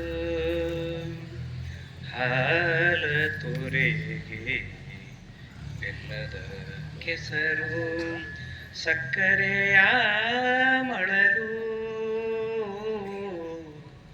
ಸಕ್ಕರೆಯ ಮಳಲು, ಹಾಲ ತೊರೆಗೆ ಕೆಸರು, ತವರಾಜದ ನೊರೆ ತೊರೆಯಂತೆ, ತವರಾಜದ ನೊರೆ ತೊರೆಯಂತೆ, ಆತ್ಯರ ವಚನವಿರಲು ಬೇರೆ ಬಾವಿಯ ತೋಡಿ, ಬೇರೆ ಬಾವಿಯ ತೋಡಿ ಉಪ್ಪನೀರ ನುಂಗುವನ ವಿಧಿಯಂತೆ, ಆಯಿತ್ಯನ್ನ ಮತಿ ಕೂಡಲ ಸಂಗಮ ದೇವ, ಆಯಿತ್ಯನ್ನ ಮತಿ ಕೂಡಲ ಸಂಗಮ ದೇವ, ಹಾಲ ತುರೆಗೆ ಬೆಲ್ಲದ ಕೆಸರು, ಹಾಲ ತುರೆಗೆ, ಹಾಲ ತುರೆಗೆ, ಹಾಲ ತುರೆಗೆ ಬೆಲ್ಲದ ಕೆಸರು.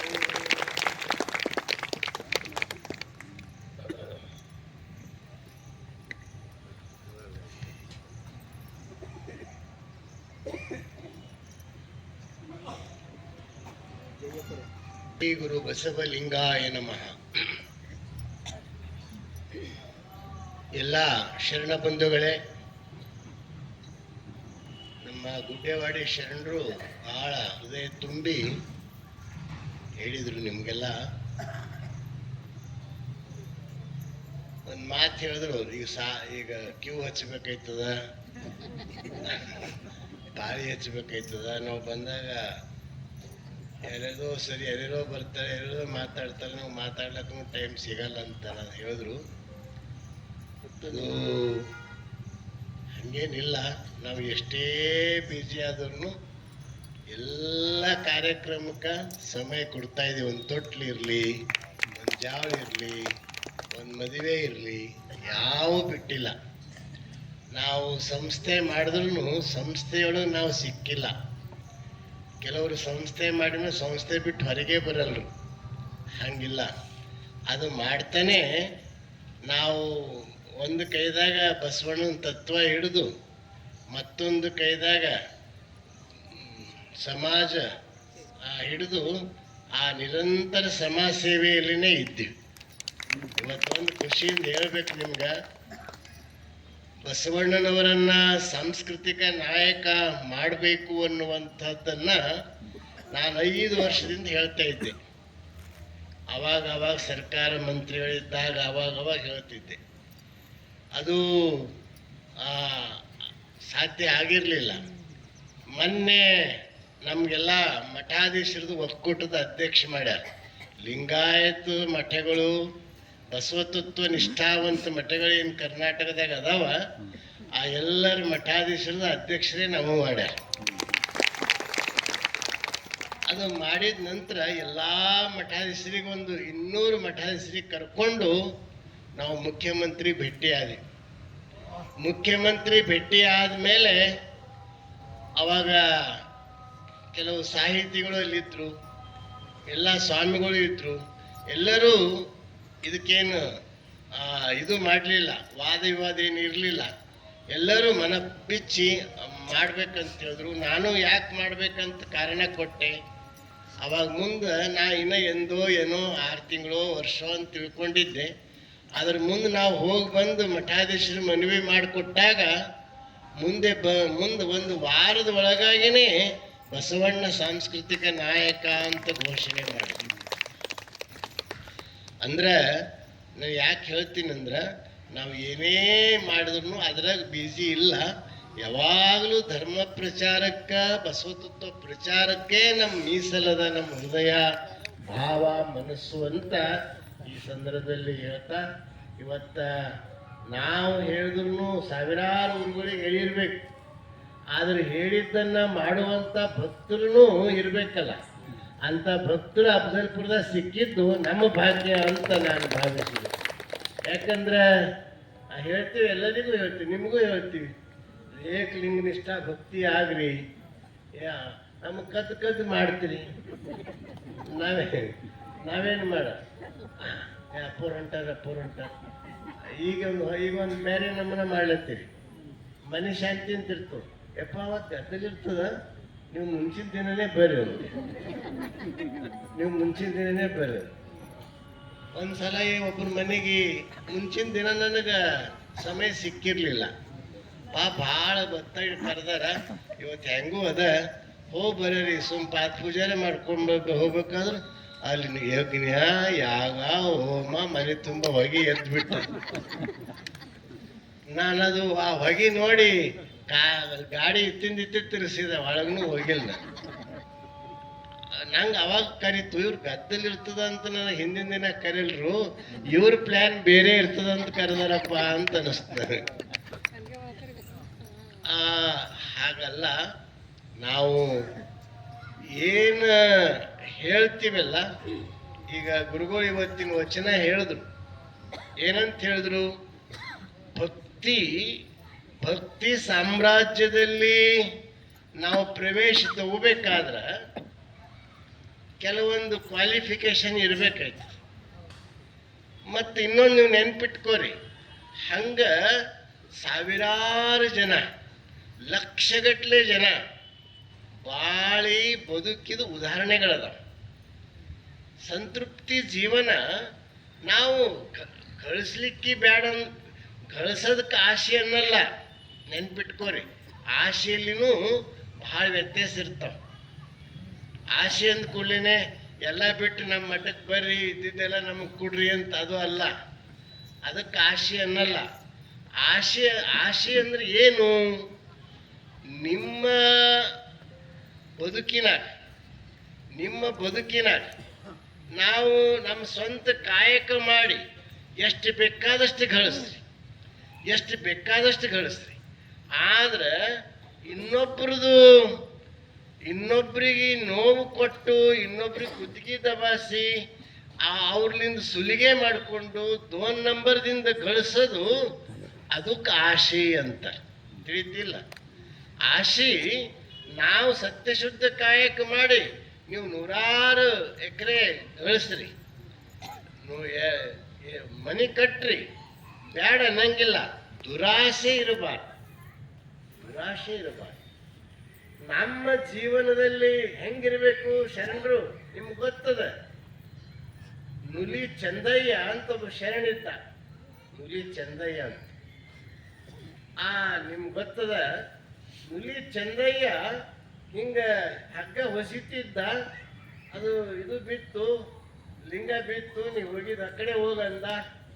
ಅವ ಲಿಂಗನೇ ಬೆನ್ನು ಹತ್ತನು ಅಂತ ಮುಂದೆ ಅವನಿಗೆ ಕಾಯಕ್ ಹಚ್ಚಿನಂತ ಕನ್ನಿ ಮಾಡಿಕೊಟ್ಟ. ಇವ ಶಾರ್ಟ್ದಾಗ ಹೇಳತ್ತೀನಿ, ಕನ್ನಿ ಮಾಡಿಕೊಟ್ಟ, ಇದು ಮಾರ್ಕೊಂಡು ಬಾರ. ಅವಾಗ ಬಸವಣ್ಣನ ಹೃದಯ ಪಾಪ, ಅಂತಃಕರಣ ಹೃದಯ. ಬಸವಣ್ಣವ್ರು ಅದೊಂದು 100 ರೂಪಾಯಿ ಇದ್ರೆ ಅವರು ಒಂದು 1000 ರೂಪಾಯಿ ಕಟ್ ಕಳಿದ್ರು. ಇವಂದ ನಮ್ಮ ಮಾಲಕ್ ಭಾಳ ಖುಷಿ ಪಡ್ತಾನಂತ ತಿಳ್ಕೊಂಡ. ಯಾರು? ಲಿಂಗಯ್ಯ. ಭಾಳ ಖುಷಿ ಪಡ್ತಾರ, ಶಬಾಷ್ ಅಂತ ನಂಗೆ ಹೆಂಗು. ಇವಾಗ ಖುಷಿದಾಗ ಹೋದ, ದುಡ್ಡು ಎಣಿಸ್ದ. ಯಾಕಪ್ಪ ಇಷ್ಟು ರೊಕ್ಕವಲ್ಲ? ಹೌದ್ರಿ, ಅವ್ರು ಪಟ್ರು ನನಗ, ಅದು ತಂದೆ ಅಂತ ಹೇಳ್ದ. ಇಲ್ಲ, ನನ್ನ ಕನ್ನೆ, ನಂದಿದು 100 ರೂಪಾಯಿನೇ ಅದ. ನಂದು ಏನಂತಿರೋದಕ್ಕೆ ಹಗ್ಗಕ್ಕ ಬೆಲೆ 100 ರೂಪಾಯಿನೇ ಅದ. ನೀ 1000 ಯಾಕೆ ತಂದಿ? ಇದು ನಿನ್ನ ಮೋಸಗಾರಿಕೆ ಅದ, ಇದು ನಿನ್ನ ದುರಾಶೆ ಅದ. ಹೆಂಗ್ ದುರಾಶೆ ಆಯ್ತದ್ರಿ ಮಾಲಕ್ರೆ ಅಂದವ.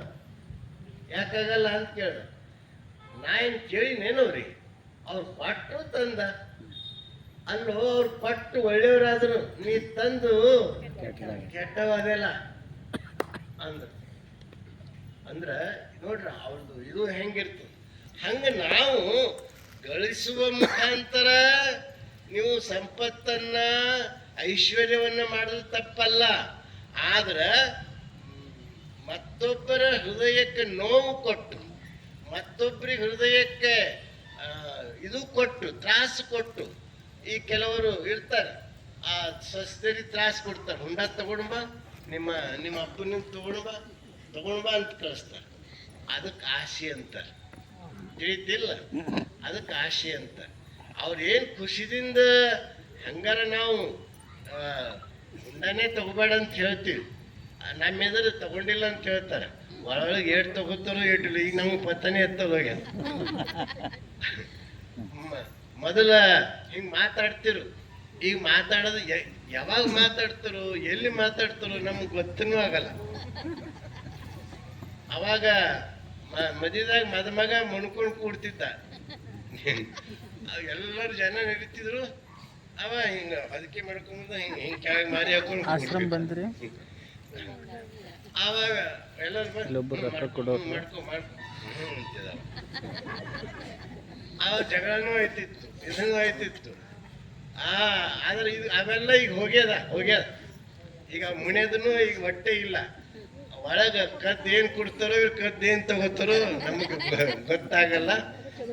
ಏನೇ ಇರಲಿ ಅಂದ್ರೆ ಅವ್ರು ಒಂದ್ ವೇಳೆ ಬಡವರು ಇದ್ರಂದ್ರೆ ನೀವು ಅವರಿಗೆ ತ್ರಾಸು ಕೊಟ್ಟು, ನೋವು ಕೊಟ್ಟು, ಸುಲಿಗೆಯನ್ನ ಮಾಡಬಾರ್ದು. ಹಂಗೆ ನಮ್ಮ ಜೀವನ ಹೆಂಗಿರಬೇಕು, ನಮ್ಮ ಬದುಕಿನಾಗ ಆನಂದ ಹೆಂಗೆ ಸಿಗ್ತದೆ ಅಂದ್ರೆ, ಯಾರು ಸಂತೃಪ್ತಿ ಜೀವನ ನಡೆಸ್ತಾರಲ್ಲ ಅವ್ರ ಬದುಕಿನಲ್ಲಿ ಆನಂದ ಸಿಗ್ತದೆ. ದ್ವೇಷ ಮತ್ಸರ ಇದು ಇಲ್ಲ, ಮನೆಗೆ ಹೋಗಲ್ಲ. ಸಮಯ ಆಗ್ಯದ. ಮತ್ತೆ ನಾಳೆ ನಾಡ್ದು ಯಾವಾಗ ಪ್ರಸಂಗ ಬಂದಾಗ ಹೇಳ್ತೀನಿ. ಅಂದ್ರೆ ನಾವು ದ್ವೇಷ ಎಷ್ಟು ದಿನ ಬದುಕವ್ರಿದ್ದೀವ್ರಿ ಹೇಳಿ. ನಾವು ದ್ವೇಷ ಮಾಡಿ ಇನ್ನೊಬ್ಬರಿಗೆ ವೈರತ್ವ ಕಟ್ಟಿಕೊಂಡು ಎಷ್ಟು ದಿನ ಬದುಕೋರಿದ್ದೀವಿ. ಅವ್ರು ಸ್ವಲ್ಪ ಶರಣಾರ್ಥಿ ಮಾಡೋದ್ರ ಹೆಂಗಿದ್ಯಕ್ಕ ಆರಾಮಿದ್ದೇನೋ ಅಂತ ಕೇಳಿದ್ರೆ ಮುಗಿತಲ್ಲ. ಅಣ್ಣವ್ರೆ ಆರಾಮಿದ್ರೇನ್ರಿ, ಭಾಳ ದಿವಸ ಆಯ್ತು ಅಂದ್ರೆ ಮುಗಿತಲ್ಲ. ಅವ್ರ ಮೇಲಿಂದ ಅರ್ಧ ತಣ್ಣಗಾಯ್ತಾರ. ಅವನೇ ಮಾತಾಡಲ್ಲ, ನಾ ಯಾಕೆ ಮಾತಾಡ್ಲಿ ಅಂದ್ರೆ ಸ್ವಲ್ಪ ವಿಶಾಲ ಮನಸ್ಸು ಮಾಡಬೇಕು, ಸ್ವಲ್ಪ ವಿಶಾಲ ಭಾವನೆ ಇರಬೇಕು. ನಾನೊಂದು ಮನೆ ಪೂಜಾಕ್ಕೆ ಹೋಗಿದ್ವಿ.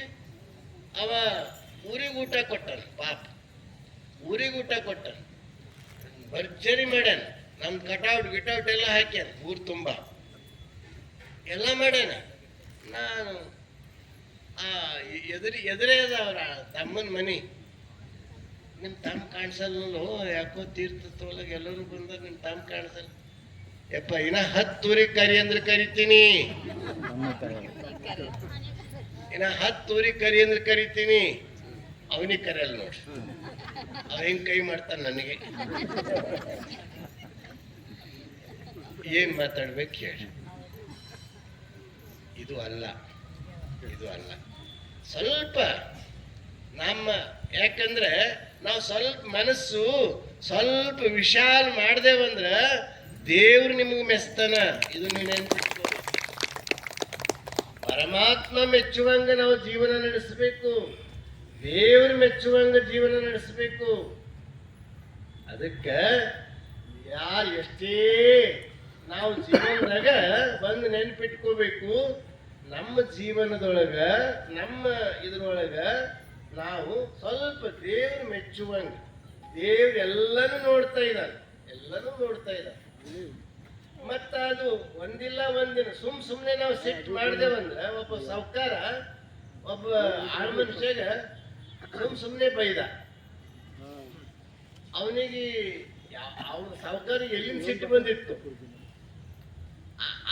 ಆ ಸಿಟ್ಟು ತಂದು ಆಳ್ ಮನುಷ್ಯನಿಗೆ ಬೈದ. ಆಳ್ ಮನುಷ್ಯನಿಗೆ ಸಿಟ್ಟು ತುಂಬ್ಕೊಂಡೋಯ್ತು. ಆಳ್ ಮನುಷ್ಯ ಏನ್ ಮಾಡ್ದ, ಮನೆಯಾಗ ಬಂದು ಹೆಂಡತಿಗೆ ಸುಮ್ನೆ ಬೈಲಂತ ಹೊಡಿಲಂತ. ಹೆಂಡತಿಗೆ ಸಿಟ್ಟು ಬಂತು. ಹೆಂಡತಿ ಏನ್ ಮಾಡಿದಳು, ಮಗನಿಗೆ ಸಿಟ್ಟು ಬಂತು. ಅವ ತಮ್ಮ ಆಡ್ಲತ್ತಿದ್ದ, ಪಾಪ ಅವನ ಆಡ್ಲತ್ತಿದ್ದ. ಉಸ್ಕಿನಾಗ ಆಡ್ತವೇನು ಅಂತ ಅವನಿಗೆ ಕಪಾಳ ಕೊಡ್ದ. ತಮ್ಮಗರ ಅಣ್ಣ ಹೊಡ್ಲಕ್ ಬರದು. ಅವ ಏನ್ ಮಾಡ್ದ, ಅಲ್ಲೊಂದು ನಾಯಿ ನಡೆದಿತ್ತು. ಮುಂದೆ ನಾಯಿ, ಇವ್ರ ಮನೆದೇ ನಾಯಿ. ಇವ್ರ ಮನೆ ನಾಯಿಗೆ ಅವ ಕಲ್ ತಗೊಂಡ್ ಹೊಡೆದ. ದಿನ ರೊಟ್ಟಿ ಹಾಕ್ತ, ಇವನಿಗಾರ ಕಚ್ಚಲಕ್ ಬರೋದು.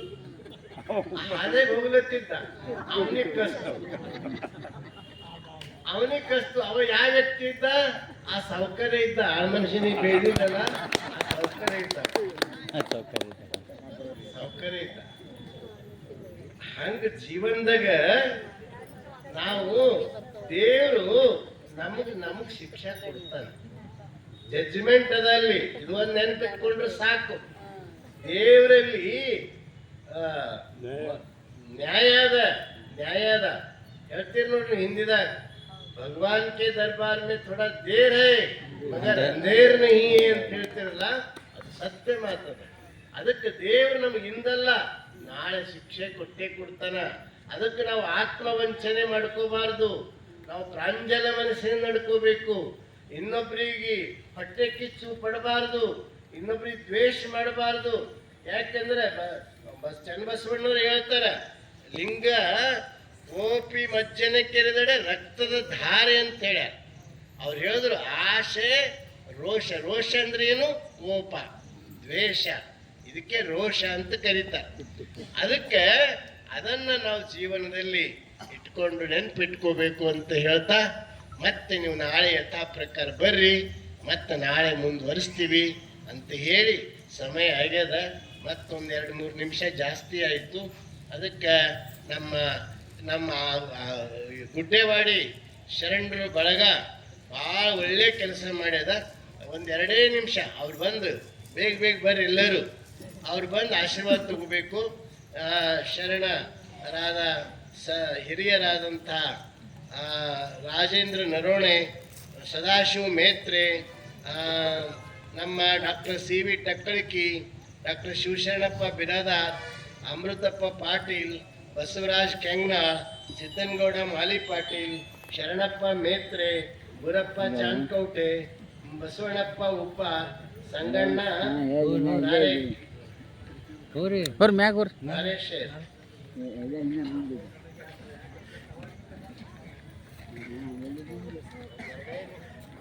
ಎರಡೇ ನಿಮಿಷ ಕೊಡಿ, 2 ನಿಮಿಷ.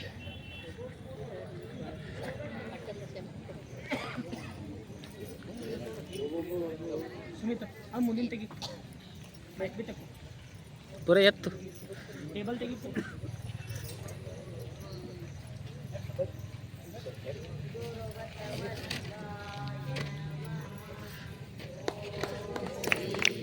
ಗುರು ಬಸವಲಿಂಗಾಯ ನಮಃ. ಓಂ ಶ್ರೀ ಗುರು ಬಸವಲಿಂಗಾಯ ನಮಃ. ಓಂ ಶ್ರೀ ಗುರು ಬಸವಲಿಂಗಾಯ ನಮಃ.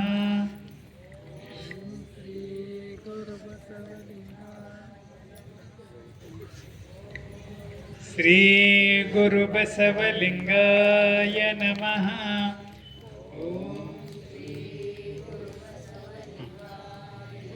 ನಮ್ಮ ಭಾರತದ ಹೆಮ್ಮೆಯ ಸಂಸ್ಥೆ ಇಸ್ರೋ ಸಂಸ್ಥೆಯ ವಿಜ್ಞಾನಿಗಳು ಬಂದಿದ್ದಾರೆ. ಅವರು ಕೂಡ ಪೂಜ್ಯರಿಂದ ಆಶೀರ್ವಾದವನ್ನು ಪಡ್ಕೋಬೇಕು.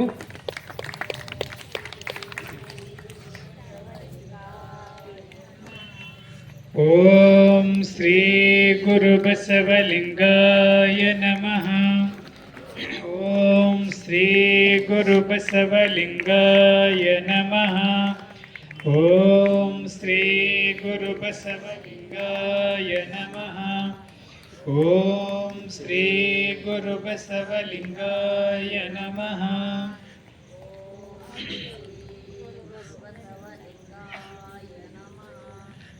ಓಂ ಶ್ರೀ ಗುರು ಬಸವಲಿಂಗಾಯ ನಮಃ. ಓಂ ಶ್ರೀ ಗುರು ಬಸವಲಿಂಗಾಯ ನಮಃ. ಓಂ ಶ್ರೀ ಗುರು ಬಸವಲಿಂಗಾಯ ನಮಃ. ಓಂ